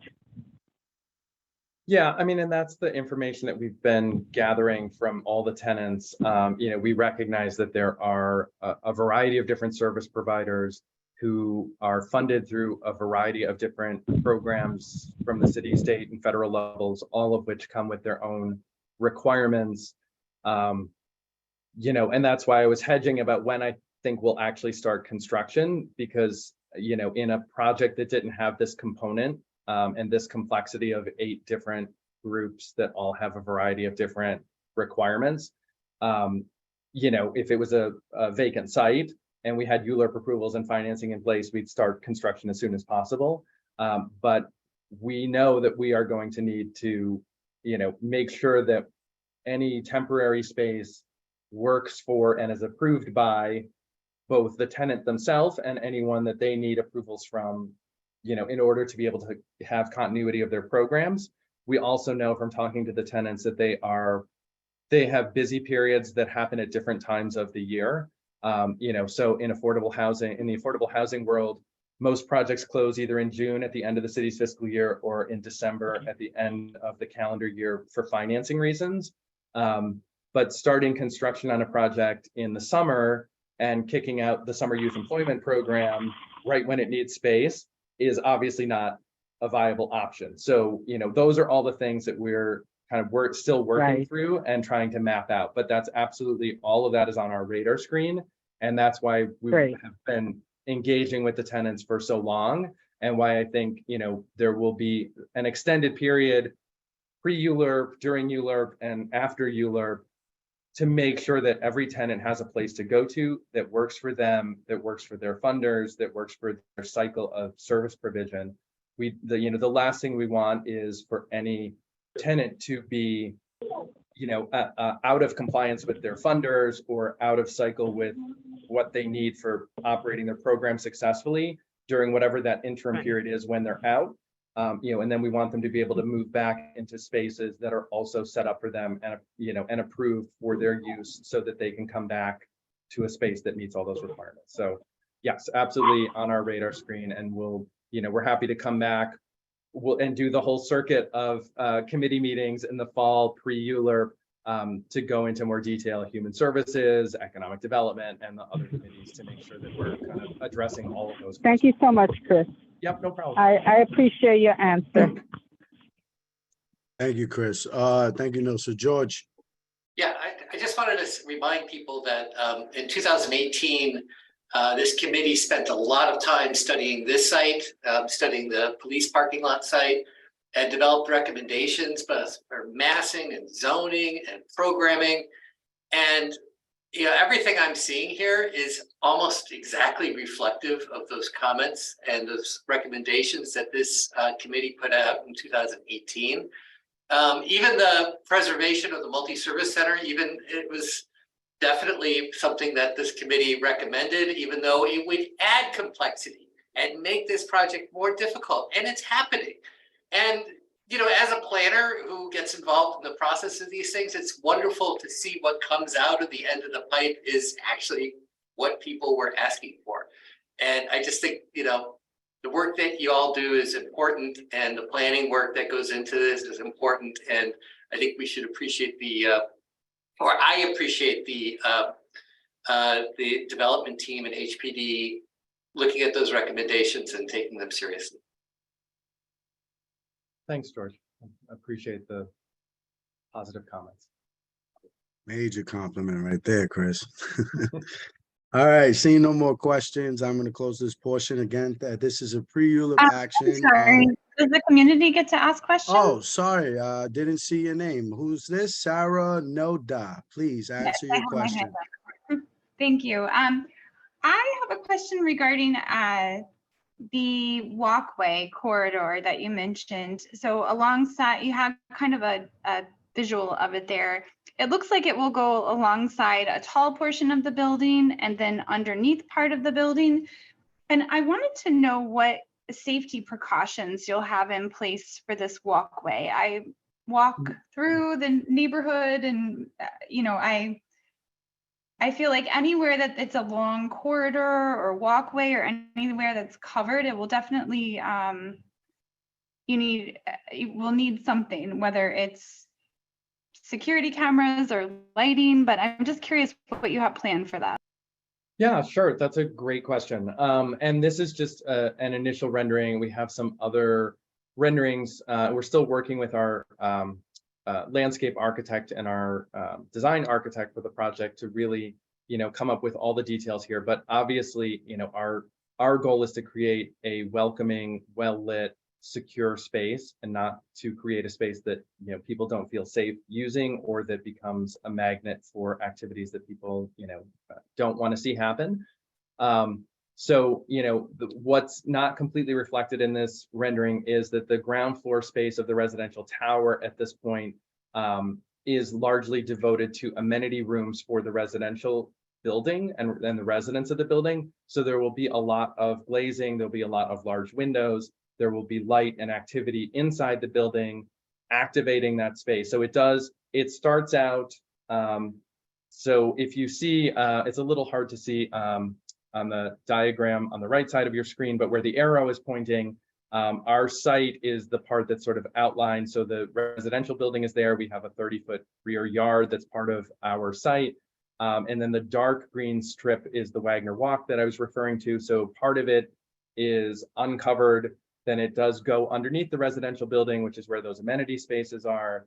And then there's more glassy amenity spaces in that portion of the building that it comes out next to. And then it is adjacent to the community facility building. And one of the things that we're also still working through is the main entrance to the community facility building will be on 120th Street, where someone is helpfully pointing their cursor right now. But there will also probably be a secondary entrance from the community facility to that Wagner Walk space. So again, trying to create more activity and more, you know, pedestrian activity there. That, you know, the challenge of this site right now is it's all fenced off. So there's no access really to the Wagner campus anywhere on this side of the multi-service center. So, you know, we were trying to come up with a way to create access and create more activity, especially because directly across what's kind of showing as a parking lot there to the east of our site is the senior center. And then just northeast of our site is the rec center, that's the community center that's going to be renovated in a couple of years by NYCHA. So, you know, our goal is to work with NYCHA to also rethink kind of the whole landscaping of this space, the part that's on the Wagner campus itself, to make better connections and better pathways so that more of that space is open. I think, you know, one of the other challenges that we face on our site is our building has to be elevated to meet new resiliency requirements. So we're also working through with the landscape architects, making sure that any ramping or stairs are done in a way that doesn't make the building feel like it's barricaded or inaccessible. So all of those are really important concerns, and I just want to assure you that we are taking them all into account. And by the time we come back again in the fall for further updates, you know, we'll have more details and we'll definitely address that in more detail. Thank you. That helps a lot. And it sounds like you're definitely thinking along that process as well.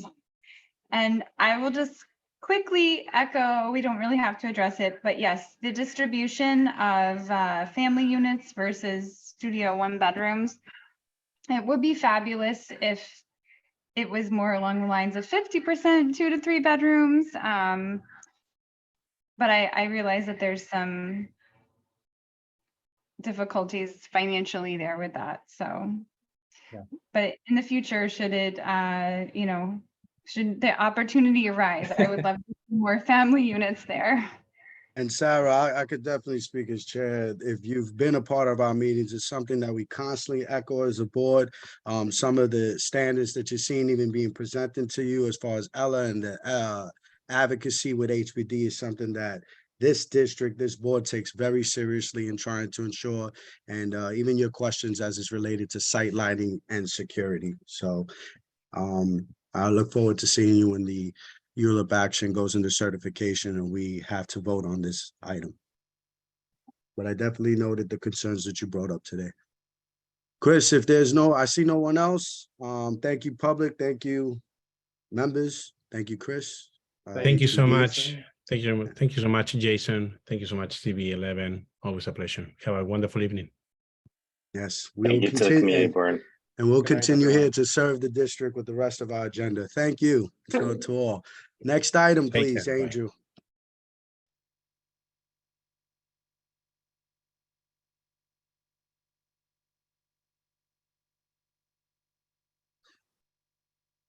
Update from Harlem African Burial Ground and Mixed Use Project. Fernando Ortiz from New York City Economic Development Corp. Hello, good afternoon, everyone. Thank you for having us. I don't know if you can give Sarah Dean Pierre from so she can share her screen.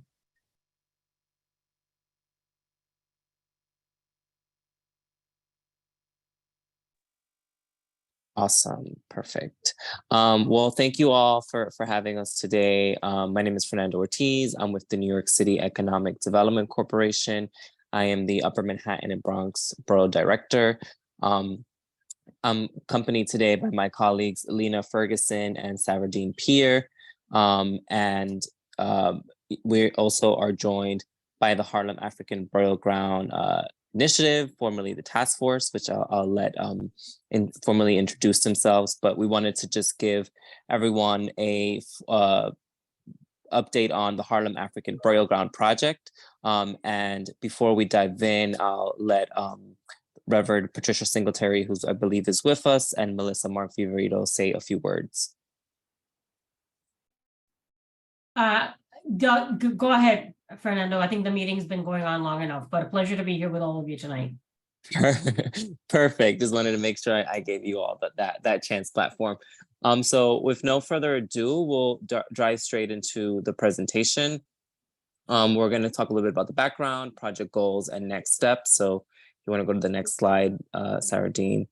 For those of you who may not be aware, the Harlem African Burial Ground is a site located on 126th Street between 1st and 2nd Avenue. It is a full city-owned block that is occupied by a decommissioned MTA bus depot. And a portion of the site is the historic Harlem African Burial Ground. So on the image on the left, you can see the whole city block where the MTA bus depot currently sits, which is decommissioned. And on the image on the right, you'll see the area that is in yellow is the historic Harlem African Burial Ground site. Next slide, please. I won't spend too much time on the next two slides. It talks a little bit about the history of the site. The image here just shows the historic waterfront where the Harlem African Burial Ground bordered. And throughout the years, that area, the shoreline was landfilled. The burial ground dates back to the late 1660s. I think even predates Harlem itself as a village. It was settled by the Dutch on indigenous land and was part of the Low Dutch Reformed Church, which is today the Elmendorf Reformed Church, and had two cemeteries. One was a European descent cemetery known as God's Acre, and enslaved African and freed African descent community burial ground, which is the site that we are discussing today. So we'll go to the next slide. Throughout the years, the church relocated, the waterfront area was landfilled. And then unfortunately, the European cemetery was relocated. Those who were interned there were relocated to other cemeteries. But the Harlem African Burial Ground, however, was not, and it was kind of built over. And on this slide, you can see a list of former uses that occupied the site, including a beer garden and casino, movie studios, and eventually the MTA bus depot that operated from 1962 to about 2015. Next slide, please. And then now I'll hand it over to Lena from our team, who will talk a little bit more about the actual Harlem African Burial Ground project and give updates on that project. Great, thanks so much, Fernando. The burial ground really came back into public consciousness as part of intensive documentary study that was done in the early 2000s as part of the Willis Avenue Bridge Reconstruction Project, the African Burial Ground Task Force. By the end of the decade was founded, that's chaired, currently known as the initiative, as Fernando mentioned by Mosa Mark Viverito, who needs no introduction, was then council member, later council speaker, and Reverend Dr. Patricia Singletary, pastor of Eldendorf Reformed Church. You see these community leaders here in the image on the right side of your of the screen, along with Sharon Wilkins, who's also part of the task force. The MTA decommissioned the bus depot and vacated their use of the site in 2015.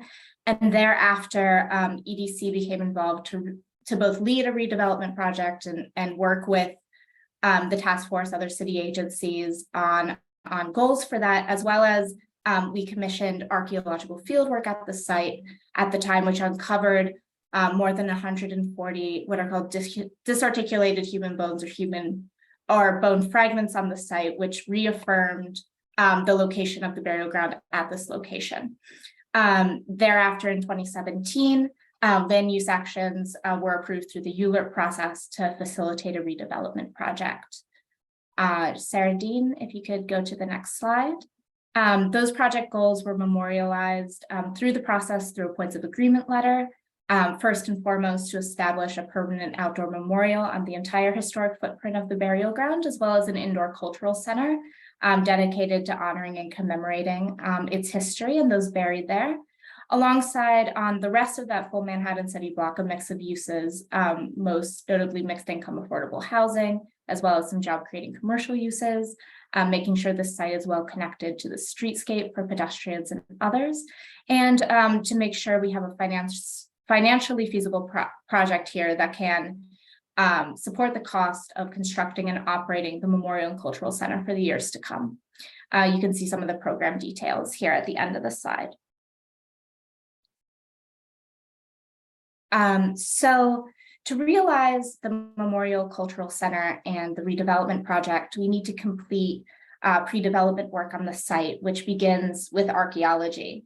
As I mentioned, the initial phase of archaeological work was done in 2015 in partnership with the task force. It consisted of digging 4 test trenches. The map you see on the right indicates those within the bus depot to determine what the archaeological conditions are of the site. And as I said, over 140 human bones or bone fragments of a minimum of 2 individuals likely of African descent were found in Trench 2, which you can see on this map is located partially within the northern edge of the historic boundary of the burial ground, and also partially within the area that would have been part of the Harlem River while the burial ground was active. These human remains were not situated in their original burial locations or within an identifiable burial shaft or grave, but it were instead disarticulated, meaning they were separated from other bones of the same body. It really speaks to the amount of desecration that this burial ground suffered over the centuries. So working closely with the task force, the decision was made to remove the human remains that were found on the site and store them safely and securely at the New York City Archaeological Repository after they were consecrated in a ceremony led by Reverend Singletary, and they will be reburied as part of the memorial for the project to come. So with that context, the next step for the project is to complete a second, more robust phase of archaeological work that will be done in close consultation with the Harlem African Burial Ground Initiative, and will determine the complete distribution of human remains across the site and recover them for analysis and safe storage until they can be reburied at the memorial. This process begins, as it did in 2015, with the development of a work plan with the initiative, then followed by archaeological field work, laboratory analysis, and reporting. We're excited to share that we anticipate beginning this important work later this year. And we're also happy to share that EDC and the initiative are planning to pair this archaeological work with a wide-reaching multi-strategy education and engagement effort to increase awareness of the burial ground, its cultural importance and its history in East Harlem, Greater Harlem, New York City. Beyond, we will publicly procure a team to do this work with us, and we anticipate releasing an RFP for that later this year as well. These steps will really help prepare the site for sensitive demolition of the bus depot, as well as the future redevelopment project. We are planning to create public moments later this year, likely beginning this summer, to share these updates more widely as we advance it, and we look forward to working with the community board as that comes together. Fernando, do you want to speak on that a bit more? And I'm happy to return the mic to you. No, thank you, Lena. Thank you for providing that context and next steps. We're very excited to have some momentum and movement on this project. As Lena mentioned, we hope to begin the actual second round of archaeological excavations before the end of the year. We'll be working with the initiative to create that work plan.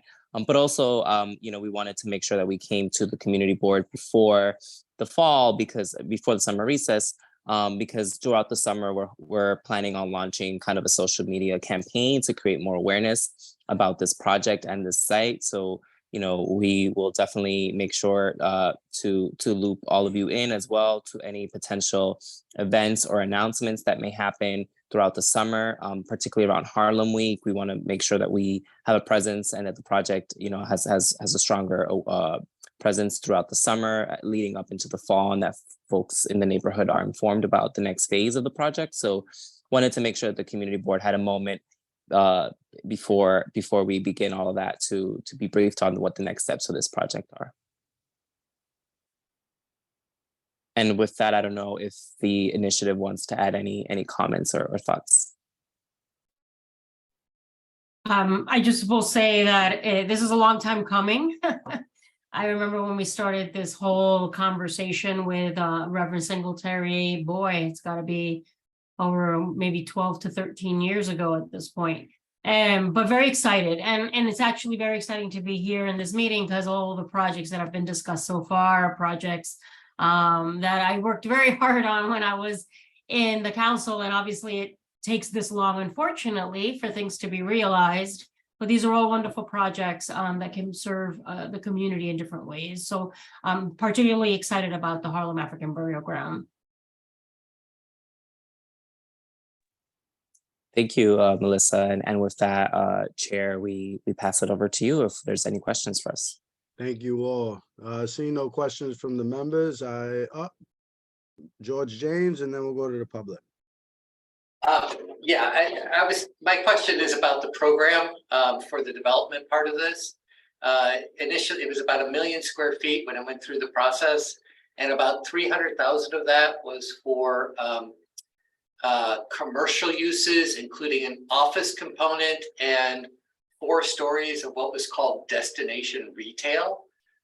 Is there any reconsideration by EDC of the original programming, considering the lack of demand for office space and is there a demand for something called destination retail?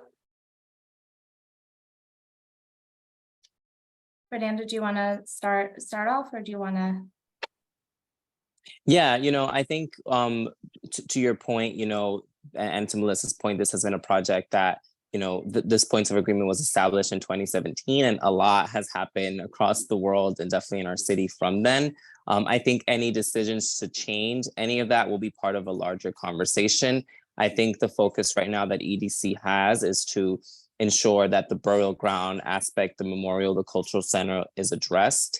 And as we get closer to that point in time where we're looking to bring a development group to develop the space, that is where we will again bring up that conversation, because I don't know if it's worth having that conversation now and then 4 years from now we have to have it again, right? I think it's definitely something that we are, on the lookout for, right? Is office space the best use here? 4 years out or 5 years out when we're looking to have a developer, but definitely hear you. And that's definitely something that we will, be bringing back to the community when it becomes more timely and relevant. Okay, great. And would you consider, if the community had thoughts of other uses, would you consider some of those uses as perhaps, an amendment? Would you be amenable to an amendment to this if it came from the community? Yeah, no, I think, I think when we get to the point in time when we're, seeking to bring a development team to develop the rest of the site, we will definitely come back to the community board. And I'm sure that, we would welcome even before a developer is brought in, right? As we start drafting what is called the RFP, the request for proposals, we'll come back to the community board included, and the elected official, whoever it might be at that time, right? For ideas about, those kinds of conversations. But yeah, we will definitely keep an open platform. And let me just, if I can, I just want to reiterate that the most important element of this project is the cultural space and the sacredness of the site and the cultural component, the cultural center that really is going to support, this effort in terms of the burial ground. The rest of the project needs to support that, right? So that's the primary essence of this project, is for that to be realized. And that is why in conversations with the city, there was always discussion, which is very unique, of looking at the development of the cultural center first before the other hours, the selection of the cultural development partner first before the development of the larger project. So that continues to be something that is a priority for us that works so hard on this. And I know for the councilwoman as well. And for us too, absolutely. Yes, you've been great partners on this. Thank you, George. Thank you, development teams. Sarah Noda, please. Hi, I just wanted to make a quick comment in regards to what you said about spreading the awareness and possibly hosting some kind of event for the community to let them know what's going on there. It's very interesting. And so just a little tidbit, I work closely with New York City Urban Sketchers, which is a nonprofit, and they go all throughout the city to different locations and sketch either events or just architecture throughout the city. And that might be something that they would be interested in attending with, or collaborating with you with in order to help bring awareness to it. So I can just drop my email in the chat if that's something that would interest you, to have a bit of artistic documentation of what's going on there. No, thank you for that, Sarah. Feel free to drop your contact information and we'll be in touch. Thank you. That being said, thank you everyone for your time. EDC, the African Burial Ground Initiative, Melissa, appreciate all of you coming and providing an update on this project that we are interested to see coming to fruition already at this point. So, anything that we could do to service and or work with you, please reach out to me or Angel, and we'll ensure that we'll collaborate with you all efficiently. Thank you. Thank you. Have a great evening. Thank you so much. Now to the fun, the action item, consultants briefing on the City of Yes carbon neutrality citywide text amendment that was proposed by DCP. We're going to give 15 minutes to George James, who's going to just provide a synopsis of what was already presented to us last month, and just giving you some pros and cons as committee members to weigh out your position. As we've been in discussion for the last month, at this stage, it's a matter of approving and or disapproving the proposed text amendment, and then we can discuss conditions. So I know Angel sent out the document. I've seen some response from some committee members, and I was fortunate enough to speak to most, if not all of you, proactively, be it through text and or conversation. And I think that we're in a good position today to move this item along. That being said, Mr. James. Thank you. Oh, can I share my screen? All right. So let me start by saying that that it's very late, and this is an extraordinarily dense deck that was done, which I hate doing.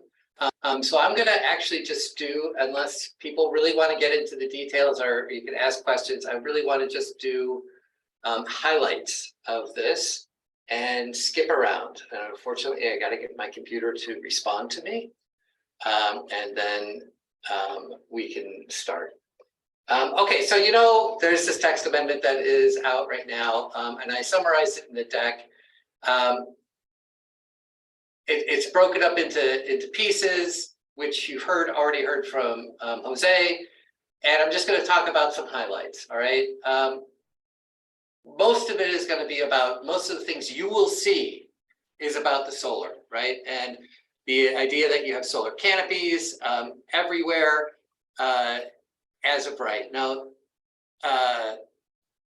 There's a couple things that I do want to make certain get said, is that right now, the idea of all open space is not necessarily correct, because I think the intention is to limit it to 25%. But I just had communication today with DCP about this, and it's just inartful text that they are going to address.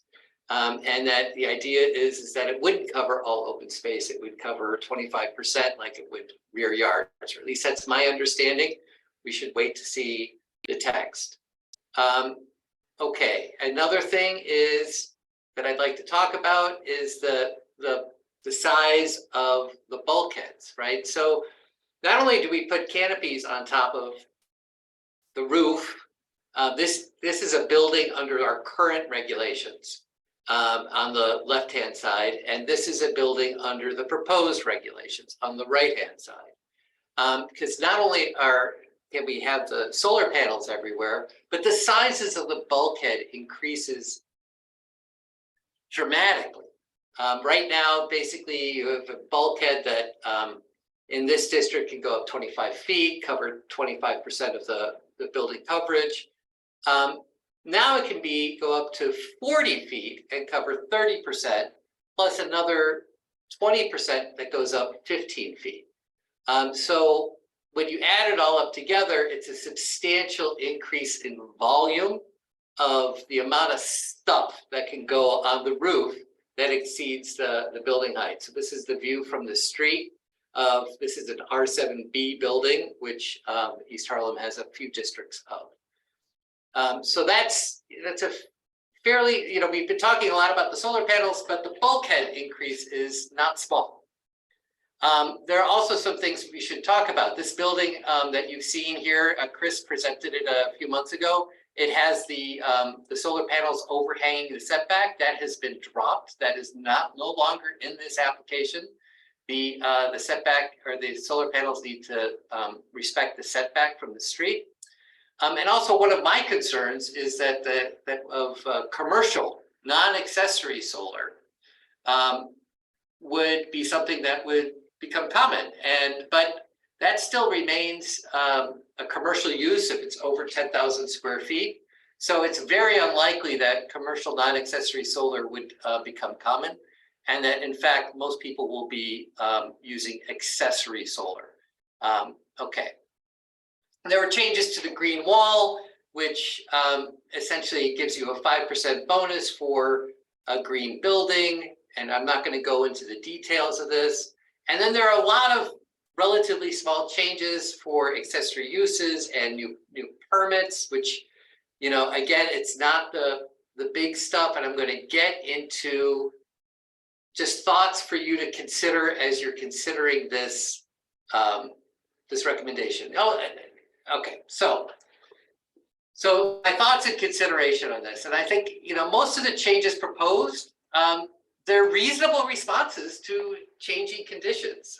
Zoning was not written when solar energy, electric cars, rain gardens, composting, permeable pavements, all these things that this addresses, they didn't exist or weren't common.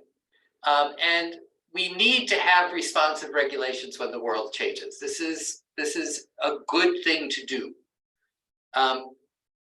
There are also need to be changes in zoning to be responsive to local law 97 and 154, which are actually very big deals in allowing buildings or requiring buildings to become greener. And buildings, both existing and new, will need to have new tools to actually meet the requirements of these local laws. But, you know, all that said, the details matter. And while most of them seem reasonable attempts to be responsive, there are a few things that community boards should think about. Okay, so local law 97 and 154, they require most new buildings to qualify for as ultra low energy or fully electrified buildings. So as a result, if this passes, most of the buildings will be 5% larger as of right. Most new buildings will be 5% larger as of right. That's part of the deal. And basically with the green wall deduction, I actually went back and I checked it out. Yeah, it was about 5%. If people were taking it, it was, you know, between 3 and 5.5% for the few buildings that I checked. And so it just kind of replaces the green wall deduction. So instead of having a thick wall for insulation, they're just giving you, it doesn't matter how thick your wall is, you just get a 5% deduction for it. That bonus is not large. You know, a lot of people complain you shouldn't use bonuses in zoning to pay for things, called zoning for dollars. But this is a relatively small deduction, and there are benefits for having green buildings. Okay, but still, that being said, power generation is not only about carbon, it's about money. And whenever money is involved, people should be thinking about this. So when a building or a lot generates power, the question, who gets the financial benefits? Will the residents, will the tenants benefit? And if they may, if it's a co-op, but it would also be possible for a landlord to cover a lot with solar panels, all the roof, portion of the open space, with solar panels and generate electricity that would then go to power the building mechanicals in the common areas. It could be a private landlord, it could be NYCHA.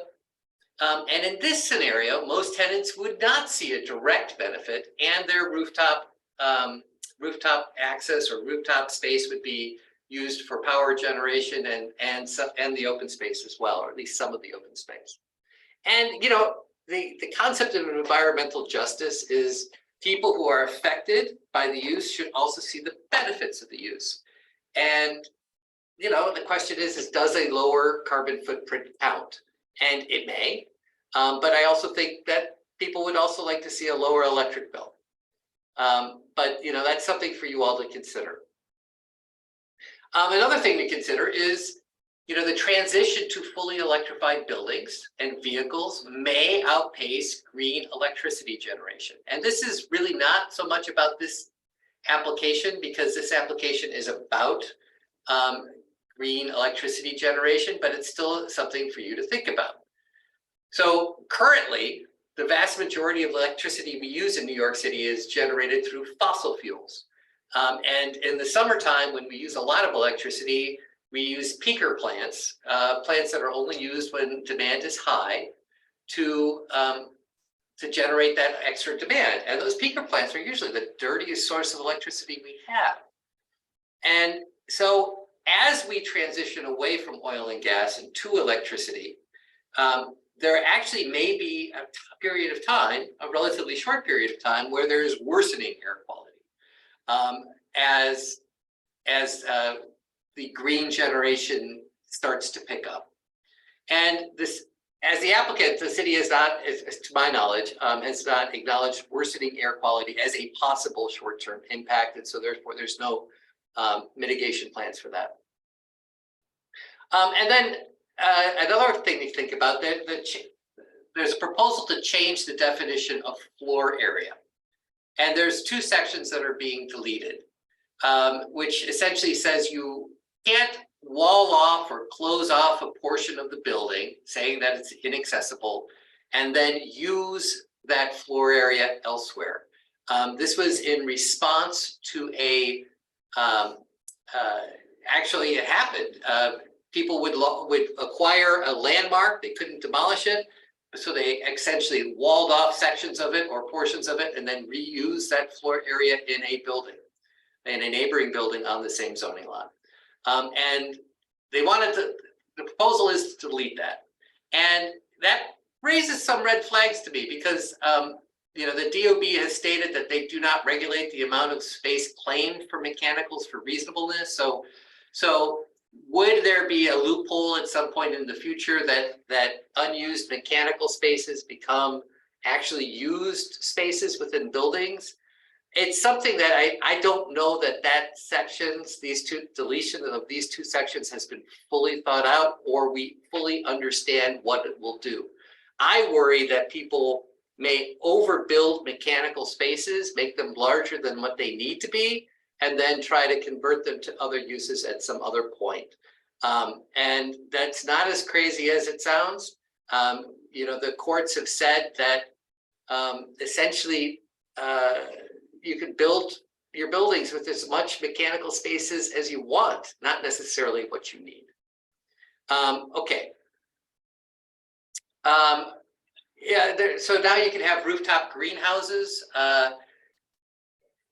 as of right for on top of non-residential buildings. Chris was showing one a little earlier. And it's essentially making them easier to build. And part of my question would be, if you want solar, if you want bigger mechanicals on your rooftop, is this consistent with that? Because if you're going to put solar on your rooftop, you're not going to have a greenhouse there. And would we want more solar as opposed to greenhouses? It's a question for you all to think about. And then, you know, finally, in my opinion, the text amendment follows the patterns of most recent text amendments. The majority of the changes are reasonable, necessary responses to the changing world. But there are a few things, big and small, that require you to think about and maybe to comment on. Is it necessary to increase the size of bulkheads by over 100%? A lot of accessory mechanical equipment is getting smaller in size, even though more of it would be expected to be located there. Is it necessary to change the definition of floor area to remove text inserted explicitly to close a zoning loophole? Doesn't that invite the zoning loophole to return? Is it necessary to increase the green wall deduction and roof deduction from 8 inches to 12 inches? I know that's not very big, but there's no reason why. It really is well articulated why that extra 4 inches is necessary. And is there a way to make sure that tenants directly benefit from power generated on their lot more than just a lower carbon footprint? And then there's other things that I'm sure you all have thought about. And I think, I appreciate the process because community boards are uniquely qualified to ask these questions and get explanations and connect the dots. And that's it. That's all I have for you today. I'm happy to answer any questions or comments.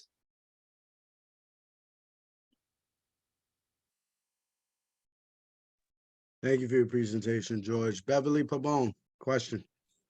Yes, thank you, George. A lot to consider, and it just made my head even spin a little bit more. I know, it's so fast. I'm sorry.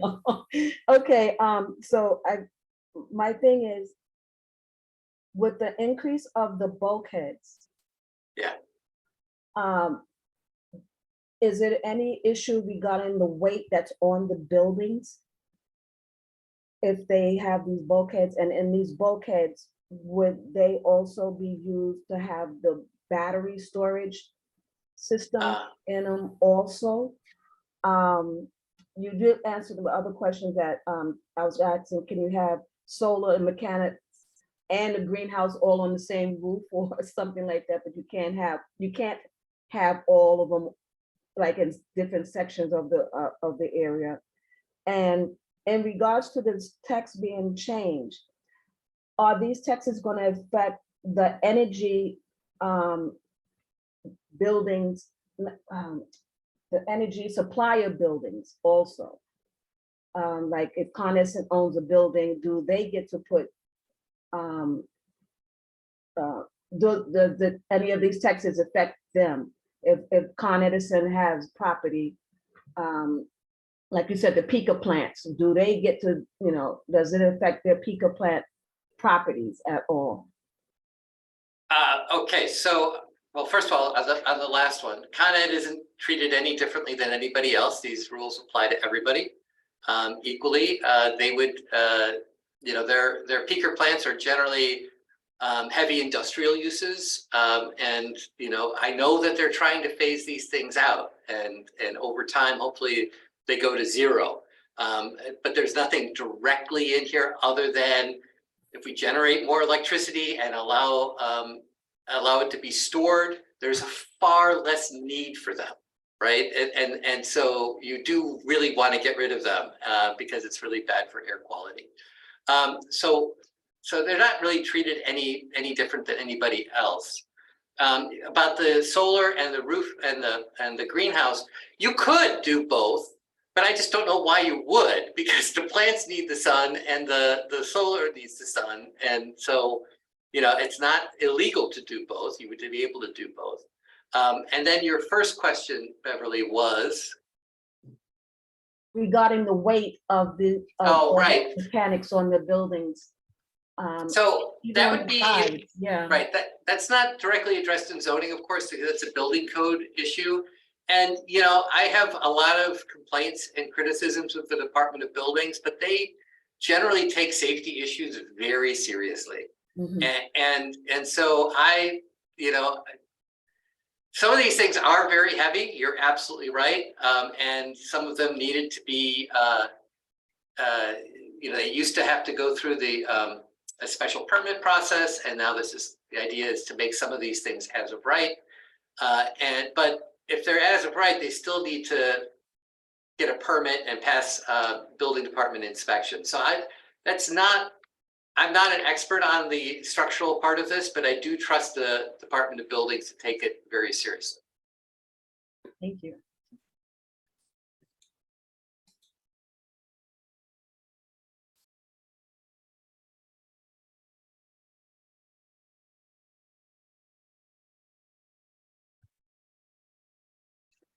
Jessica Elliott, then Kenneth Cross, please. Thank you, Chair. Thank you, George, for your presentation. I just wanted to chime in, regarding the bulkheads. I agree that maybe it feels a little bit overkill, the sizing, but I've had projects where we tried to use like a more sustainable mechanical system, and the units are just so large that, it's doesn't work. So I think the larger sizes could be helpful in some cases. And I do think to Beverly's point that structural engineers design things to an absurd level of safety. So, I don't think there would ever, I think obviously you'd have to do analysis on existing buildings to see what their capacities are, but I'm sure that structural engineers would be doing that work to save their licenses. And then I made a few comments in the draft. I think one of the points you brought up, George, and something we talked about last time was about interagency coordination. I'm not really sure, how much they're going to listen to, a comment like that in a statement from us. But, this touches a lot of different things, like you talked about, the bioswales and stuff, like how much of that is DOT going to point the finger at, another agency, or, that we're going to have problems, getting things actualized. And then the 100% permitted obstructions on the roofs and the open spaces was a huge concern of mine. And not only with the open spaces, like obviously, that would make for an untenable experience in the open spaces, but I also worry about like adjacent buildings. I'm glad that they took back the overhanging, because, how would you build a building next to it if zoning increases? You'd have to take the panels down, I'm sure, but, they're not going to get that close. But, I also worry about like the ability for people who live adjacent to a building that decides to use 100% of their roof area, and maybe their building is slightly taller, and that impacts like, I don't know, views that or something from adjacent buildings, or even in green spaces, like if you have like a second floor apartment and adjacent to a community space of a building, and they, essentially put you in permanent scaffolding land. That I don't know if there's a way for them to allow directly adjacent businesses and residents to have a say if people are going to do like, maybe we could set a limit as to like for our none of this, I'm not sure how this would play out, but like if we say, for example, that if a building is going to do 50% or more coverage, that at least we get a chance to see it or something, or maybe it's 75% or more. Well, okay, so let me clarify, if I can clarify that, because I went back with Nihilus today about the way it's drafted, and I think we've come to a conclusion that they want it's a 25% coverage on open space. But the way it's written, it's not written well. And they're going to look at it. They're going to look at it. And I haven't seen the draft, but I mean, I think there's an acknowledgement that it's not written well. I think most people, if you got into the zoning, would come to the same conclusion I did. And I think there's some acknowledgement that they're going to address that. So it's going to be, my understanding right now is that 25% of open space. Okay, great. And then the last thing was to your point about who gets the energy sale. So I think the city just needs to create a process to describe what's allowable in these situations, so it's not a free for all. But that's all I have. Thank you for your presentation. Thank you.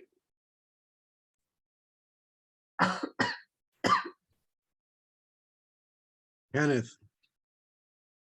Thank you, Chair. George, thank you for the presentation.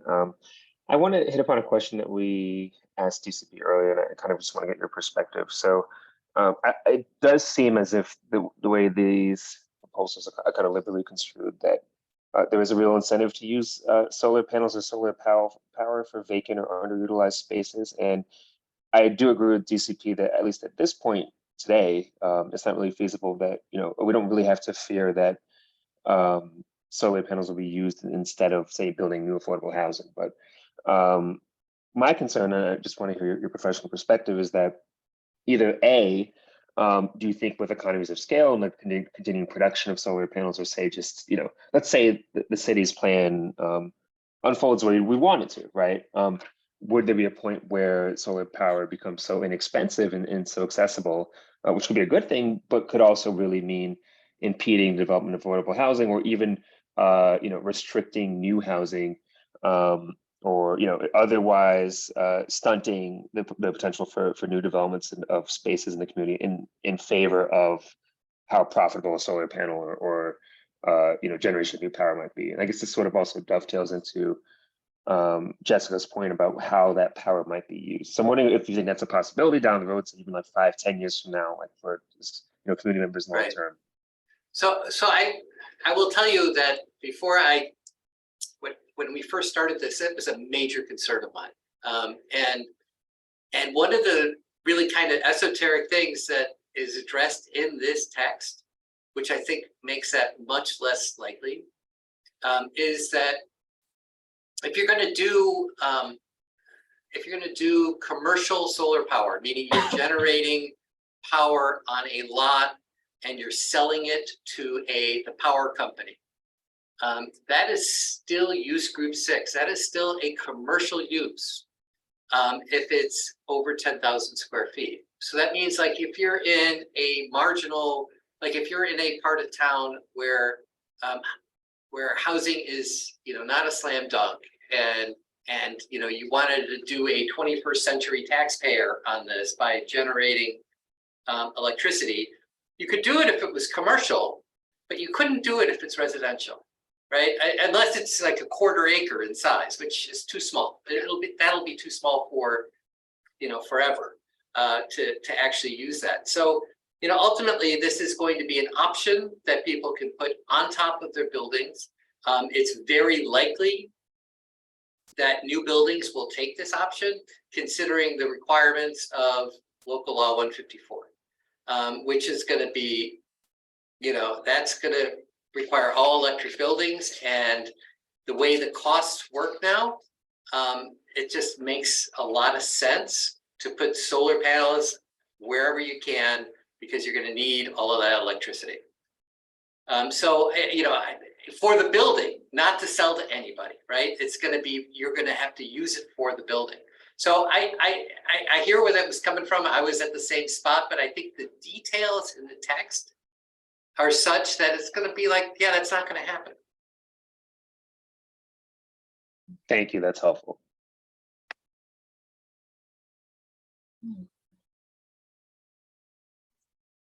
Candy Vives Vasquez. Hi, good evening. I won't make this long. It's a quick question. And George, I'm listening to what you're saying, and I thank you so much for your presentation. But I also have a concern, and maybe I missed something here. What are they going to do then, making this into a law? That what type of incentives will they give the property owners to be able to provide that on their roof? Because also there are some roofs that are not sustainable enough to hold a solar panel. So what are they, like, what's the plan B on that one, or plan A if they have one? I missed it, so I don't know. Well, there are two parts of that. One is the costs, and the other is the structure. And zoning does nothing to address either of those things, right? That all ends up in financial incentives and the cost of the panels and the designs of the systems, of which there are other programs. And I know that Chris Cirillo explained the all of the tax incentives that go into putting solar panels on affordable housing, and they're substantial. Meaning, it's like you're going to actually be making money off of these things for your building. It seems just from how much tax incentives there are. And then on the other issue, as far as structure, they have to go to the building department, be permitted. The things that really weigh a lot are the energy storage systems that store electricity in batteries, of which that's part of this. And whatever gets designed has to go through the building department process, and it has to be shown to be safe. And so I know it's a concern, but that's why we have a Department of Buildings, and that's why we have structural engineers. And I can't comment on it any more than that, Candy, because I don't know. All right, because my other thing is a curiosity is that then I know that solar panels have different versions. So as the years progress, like upgrading, right? How are they? Do they have a plan on that? Because maybe whoever put a solar panel, let's say today or even 5 years ago, there's different versions that you have to upgrade. Do they have a plan for that? Because that's, as it evolves, there's upgrades. Well, that's going to be, it's like if you have a roof on your building, you've got to maintain it, right? And you've got to replace it over time. And it's going to be follow the same kind of model, right? Because it's not up to zoning to maintain the panels. It's going to be up to the owners to maintain the panels, right? And so it's going to be just like another piece of equipment on these buildings. And it's going to be on the owners and to take care of them and maintain them. But then that's where it bears the question of increases in rent because of sustainability of maintaining a building. That's going to be, then that's going to weigh the responsibility to the owners, which is going to trickle down to the renters. So there's a lot of thought to be played out on this. There is a lot of effects. I understand. There are multiple things going on here. One is zoning, and the other is like what's local law 97 and 154 are going to be requiring from existing and new buildings, right? And those are local laws that were passed by your city council, and they're in effect. They're phasing in. Let's put it that way over time, and it's a responsible thing for the city to actually change zoning so that it's responsive to those local laws. And if you don't like the local laws and those concerns and how do you mitigate it, it's really not done through zoning, right? It's a question for your elected officials to see if they can, modify those laws or whatever. It's not what's in front of you right now. But I think the concern is really valid. It's no less valid. Thank you.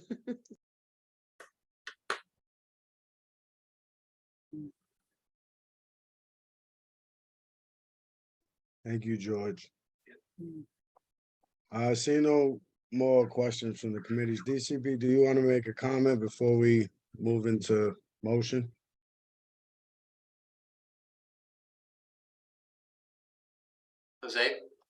Jose, did you want to say something? Sorry. What was the question? I was just checking the chat on the Zoom. If you want to make a comment before we move to vote. No, I mean, we did send some responses to a bunch of questions that, we were anticipating very few, but we ended up with about 13 pages of questions between Community Board 9, 10, 11, and 12 that we have shared with you guys today. Ideally, we wanted to share with you guys sooner than today because we know you had to vote. But it has taken a lot of revision and consultation with different divisions to make sure that we had the right and proper information to send to you guys. I think, what we see as George had, in that close argument, which is the fact that, local law 97 and 154, I believe, like those are passing. What this text amendment is actually is facilitating the process to compliance for a lot of, buildings and other people that are going to be part of this process. So, we have seen this as something that we have to do in terms of zoning, but we also appreciate a lot of the comments and commentary that's going from the public review in terms of like unanticipated consequences of the zoning text amendment. We are taking those very seriously. We're keeping those comments. I just wanted to also mention that, although the official public review, although this is not a July, is until July 3rd, the commission won't be taking this into a vote until the first week of September. We are encouraging everyone to submit their resolutions by July 3rd, but we're going to still accepting comments and commentary all the way until the first week of September, where, I don't have a particular specific date. I was talking to zoning today. We have, when this is going to be actually, voted in the commission, but we're going to be taking commentary all between now and the first week of September. That's what I can tell you. It's also fair to say that, most boards don't meet between July and August. So that doesn't actually give much time to get more evaluation and more conversation. But, there's some boards that will meet in July or other boards that meet in August that could have more comments or so. Thank you, Jose. That being said, I'm open to a motion from the committee.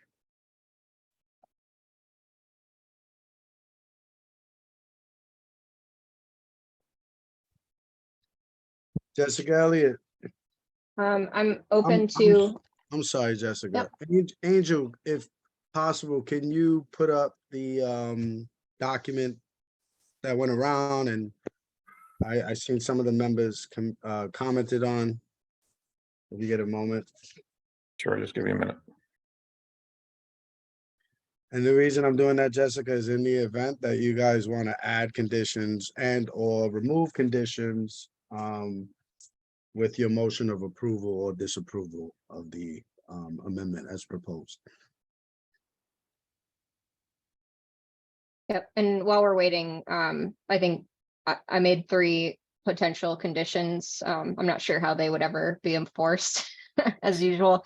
But I'm happy to make a motion with those unless anyone else, once we pull up the document, has anything to add. I hear you.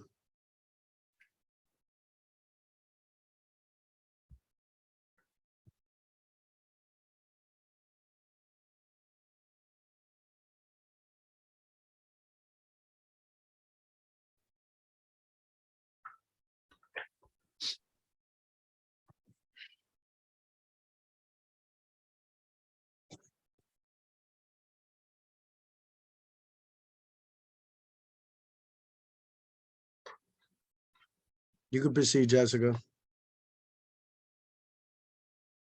I saw Candy had her hand raised. Oh, Candy, you have a question or you? Yeah, I have a question before. before Jessica makes a motion. Listen, hearing what what Jose was saying from DCP, and that they're having consideration in September. Is there any way, because I mean, I know that this opened up in May, right? And it's giving us till July. And today is our last meeting for the session until September, unless we're gonna meet in July. We're not.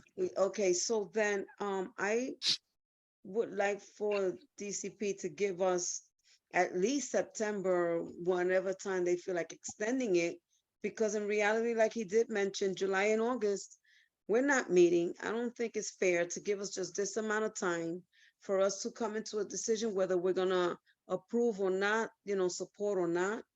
I just feel like they should give us and community boards so we can be able to speak to the community at large whom we represent enough time, because I'm sure DCP has not been doing sufficient outreach for the public that are not savvy or understand what's going on and what the effects or what no effects will be. Like, we need to have the public really weigh in, and I don't see any of that happening, not even in paper posted, not even on a lamppost or anything like that. And so, in all fairness to the community at large, the DCP should take consideration in extending their the request for support or not. And that's my opinion. And so, Jessica, I don't mean to pry in on the on your motion, whichever way you're gonna go, but this is, an opinion that I just wanted to throw out there, because I think that this is just too soon, for us to just weigh in. And there is really no public people to come out and speak out, just like what we saw going on with the Timbale, on these RFPs that HPD puts out. Okay, and I think it's just much fair to the community at large, not just to put that on us only. My opinion.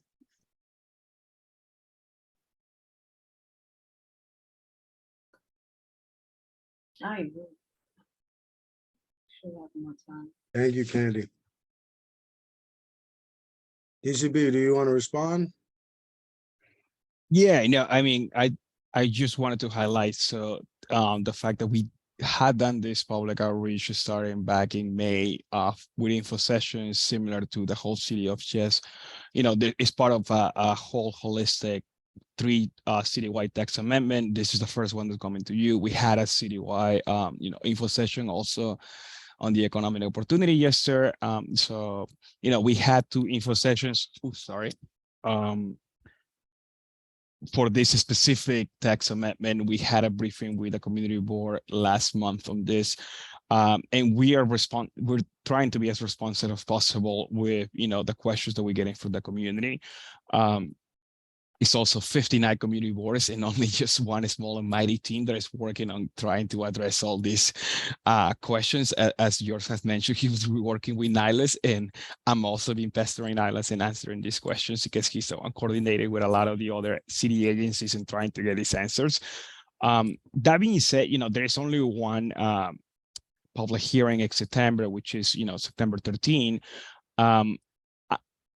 What I have, we have been communicating with boards is like, we can still accept commentary and more comments from boards all the way into September, but also, understanding the crisis of the climate change and what the actual tax amendments intended and purpose of doing is, a lot of boards are moving forward with the approved with conditions and sending more commentary later on. That's something that we also have been seeing, but we're happy to answer more questions. And there is no formal ULR process of this. So if you were to send a recommendation or not send a recommendation, that will put the board at a disadvantage or not. What we're trying to do is get as many comments and commentary from community boards, especially recommendations and what concerns are being drafted from different community boards, especially in Upper Manhattan. I think, with the document that we have sent today, we have seen a lot of similarities between community boards 9, 10, 11, and 12, and concerns about the pressure of development that is happening in Upper Manhattan. So, I'm happy to come back to you with a specific day when this is going to be considered a commission. But I also, don't want to mislead you, given the fact that you guys are not going to meet in July, August, and then won't have a time to actually prepare a resolution, bring this to the general board, and send it to the commission on time when they're going to be evaluating all their comments.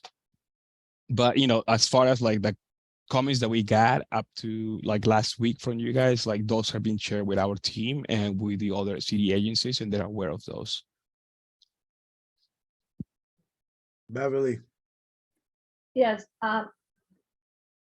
Okay, Jose, in regards to you giving the information to the general public, what type of media are you using to do this? I mean, like I haven't seen commercials or like Kenny said, even posters on a lamppost or anything like that. So I agree that this is very complex, and I don't think enough information has been given also to the public at large. And I would myself like to have some more time to digest all of this. But I would like to know what type of mediums have you been using for the general public to know about these type of changes and what it's going to require from building owners and how it's going to affect the residents. Yeah, I mean, in terms of media outreach, I believe the mayor was, when he announced City of Yes, he was in New York One News or different outlets of actual media. We had done our own, listserv reaching out to all community boards. We have hosted 3 info sessions on this specific materials starting back in March, way in advance before this was actually certified in April 24. I don't know about lampposts or actually flyers on this, but we have been sending this out to all our stakeholders directly, and especially engaging with community boards, district managers on trying to get this information out.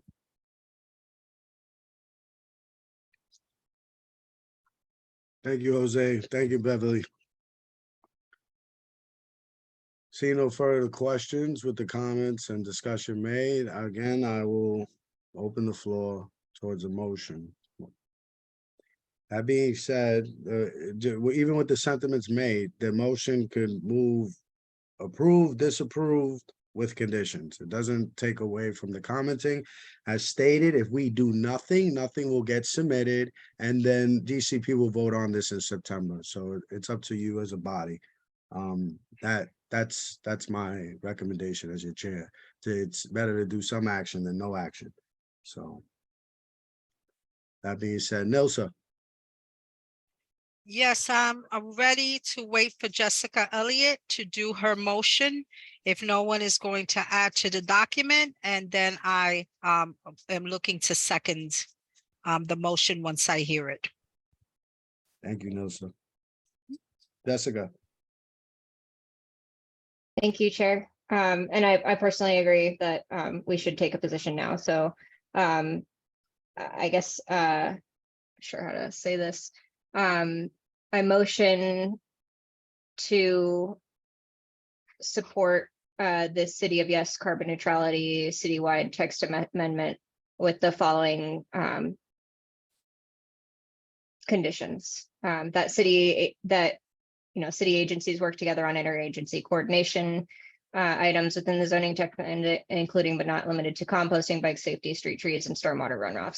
Successful collaboration in advance of implementation will assist in limiting confusion and adoption, preventing gaps in jurisdiction or process, and promote a coordinated approach. 2, that the city should allow for a review of obstructions of solar panels that exceed 50% to allow for input from the community board, directly adjacent businesses, and directly adjacent residents to prevent negative impacts to, and I would just say building relationships. I'll delete that. The third, that the city provides structure to manage the energy transfer for on-site generated electricity. The city should create a process to describe the allowable sale of generated electricity by landlords / property owners to Con Ed with the potential impacts of tenants in mind. So I'll just, there we go. And if you don't mind, before we it's always good to edit before taking a second, so then that way we don't have to do a friendly amendment. Instead of Con Ed, maybe energy suppliers, because Con Ed might go out of business after this. Joke. National Grid also serves. Exactly. There's Trust more me, than they'll one, find there's more than something. one energy supplier, and maybe hopefully the thank city of you. Yes learns from the previous administrations of the past with the monopolization of what was going on with electricity, which is a concern in our district for you know, our lower class constituents that just, you know, unfortunately they just seem to be shocked upon by these energy providers. So we have the same concern with the panels, but as George said, the practicality of it is next to none, but we still have to concern ourselves with it. Anybody else want to add recommendations prior to us taking a second so we can kind of avoid the amendment?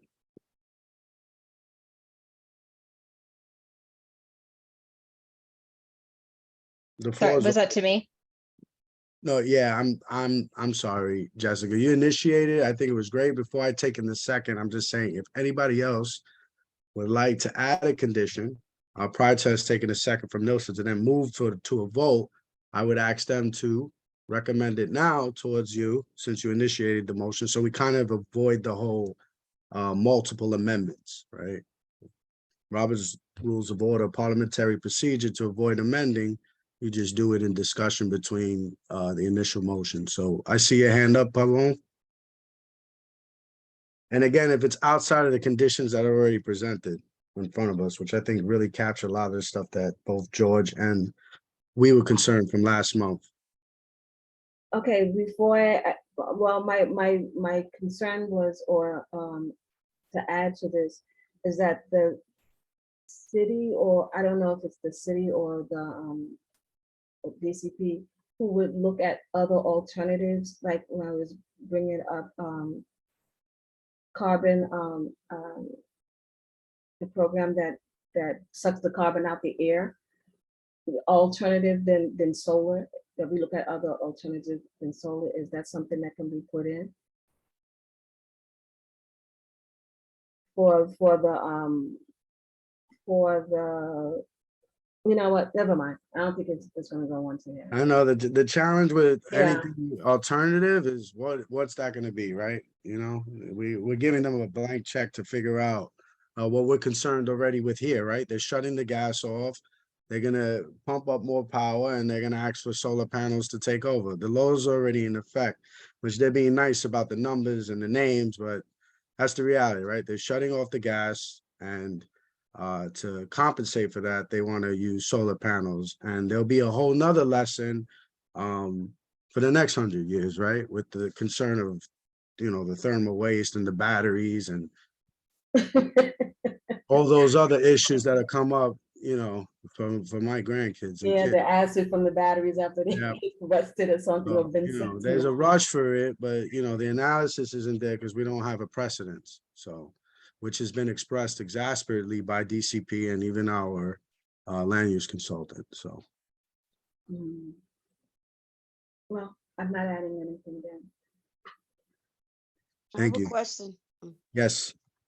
So, Jessica and Nilsa, just a quick second. So would it make sense, you know, you could just tell me yes or no, to add in about the city should create an incentive, you know, for future upgrades or something, that it won't impact the tenants in mind? I don't know. I just see it I coming think from a long distance, you know. I want to yeah, I think support it, that's but I'm what just we, saying that, like I you think said, we're that's gonna what give them a we, blank check, you know? Yeah. I think that's what we attempted our best to cover between point, 1 and 2. That's our intention. It's on record. It's been put in notice to DCP. They're well aware of what we're concerned with. But needless to say, they pretty much have told you this is a mayor's initiative. 59 community boards are we're opining and providing our advisement. At the end of the day, city council is gonna, move on this, and we hope that they express the same concerns that we do before they enact this into law. So, but as they said, it's not a formal ULA process, so they're taking our recommendations in consideration, which is better than, like I said earlier, and it's not giving any recommendation, and they still take a position off the other 58 boards. No, definitely, I agree with that. I So just wanna between make sure items that- 1, 2, and 3, I am pretty certain we've really covered our concerns as it relates to the resale of energy, right? Which is what we're worried about. We're worried about that, gas gets shut off and landlords are going to start profiting off of the tenants one way or another. The same way that yesterday the apartments in East Harlem were $800 and today they're $3,500. This will increase the cost. It's a fact. It's not an opinion, but it may increase the cost already with shutting the gas off. Again, there's a lot of activity that's happening without historical or proven data. It's going to be the wave of the future. Right. So, we putting the horse before. but somebody took the same chance when they started putting gas everywhere, right? And unfortunately, our community, a building blew up because of it. So, we also have to have that in our mindset, which is legit on 100. I believe it was 116th and 116 and 17th in Park. Yeah, Park. Sorry. So, that's because of gas. Yeah, gas is still going to be used by Con Edison. And a lot of this applies to new facilities. That's where they're telling you the building code is where, this is changing zoning law. And then, the concern is like what's been brought up from our designers that are on the committee, which is like the existing structural components. And, these are legitimate concerns and we have to stay active in the conversation. It's not like we just review this, we approve this. DCP goes, enacts this. They're a city agency that's funded through our tax dollars. We have every right to call them back in here in September and request for more information and or modification towards this. Oh, okay. Right, Jose? You don't mind continuing to work with CB11 or Trevor, right? I have 5 community board meetings all the way until 11 p.m. since Monday. So we'll be here. You're committed. Thank you. And he's recorded, everybody. So like you said, it's 10:15. One thing that drives me nuts is I'm sorry for keeping you guys here well past my 2-hour mark. We're going on 3.5 hours. So, but that's because we want to serve, right? Because unlike electeds and public officials, we're here as volunteers, right? So, we're here serving. So I want to emphasize that as a member of this district and the community. So we're concerned, Candy, and we're going to continue to be concerned. And my point is we're making a good faith effort, which seems to be a beautiful term that's used in government contracting, right? Which is we're trying. So this is the good faith effort advisement board. But just like George emphasized, and I loved what George emphasized, we need to hold accountable our elected officials to make sure that the laws that they enacted already that are in place, that are now triggering this, that is now putting us in a position to question that law that went out, it better serves the constituents in our district. Because unfortunately, this is for the entire city. So the same concern about something that was brought up earlier, I think it'll limit its possibilities moving forward. We stay engaged. So I don't see any other recommendations or comments towards Jessica Elliott's proposal. So I'll move to a second. I'm sorry, I saw your hand, Beverly. Oh, that's the old hand. I'm sorry. Not a problem. Let's go. Second. Chair, I had raised my hand to second before discussion, so. Thank you. Nilsa Rama, second. We got all the edits. I'm in I make a favor. motion to second You're voting. the motion made by Jessica Elliott and as read into the record. Thank you. Mr. Miskane, roll call, if you please. In case I get disconnected. Kenneth Crouch. Jim says hi. Yes, present, yes. Yes. Jessica Elliott, Yes. Nelsa Arama, Yes. Beverly Pabon, Yes. Jason Villanueva, Yes, Candy Vasquez. Yes. Motion carries.